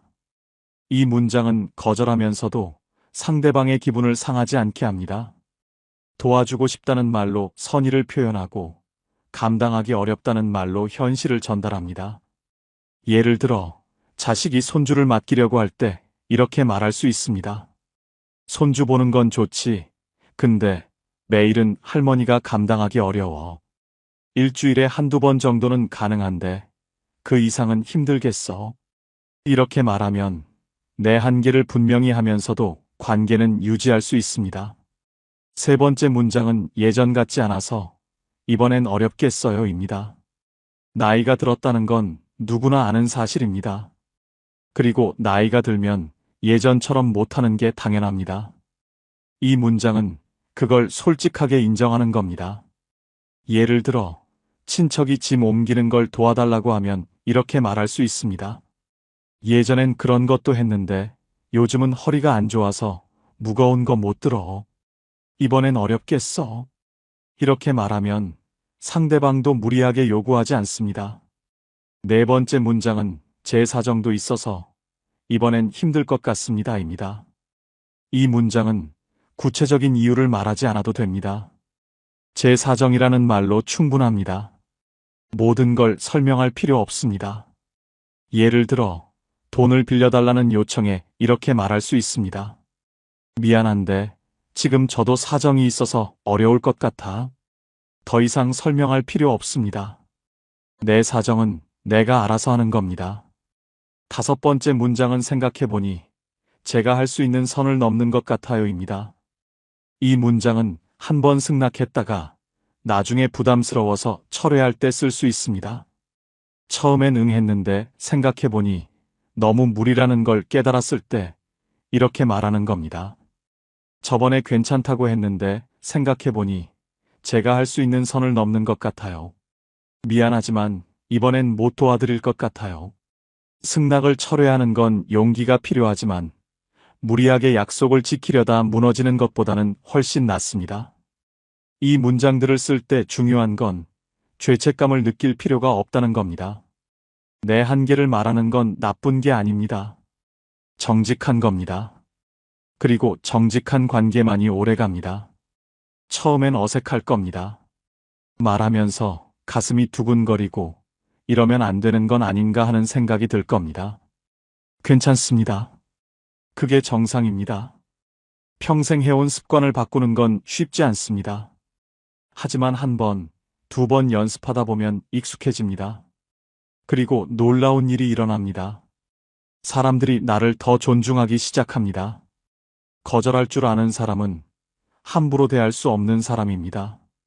그리고 그때부터 진짜 관계가 시작됩니다. 오늘 이야기가 조금은 불편하셨을 수도 있습니다. 나는 평생 이렇게 살아왔는데 이제 와서 바꾸라고 하는 생각이 드실 수도 있습니다. 하지만 제가 드리고 싶은 말씀은 당신이 잘못 살았다는 게 아닙니다.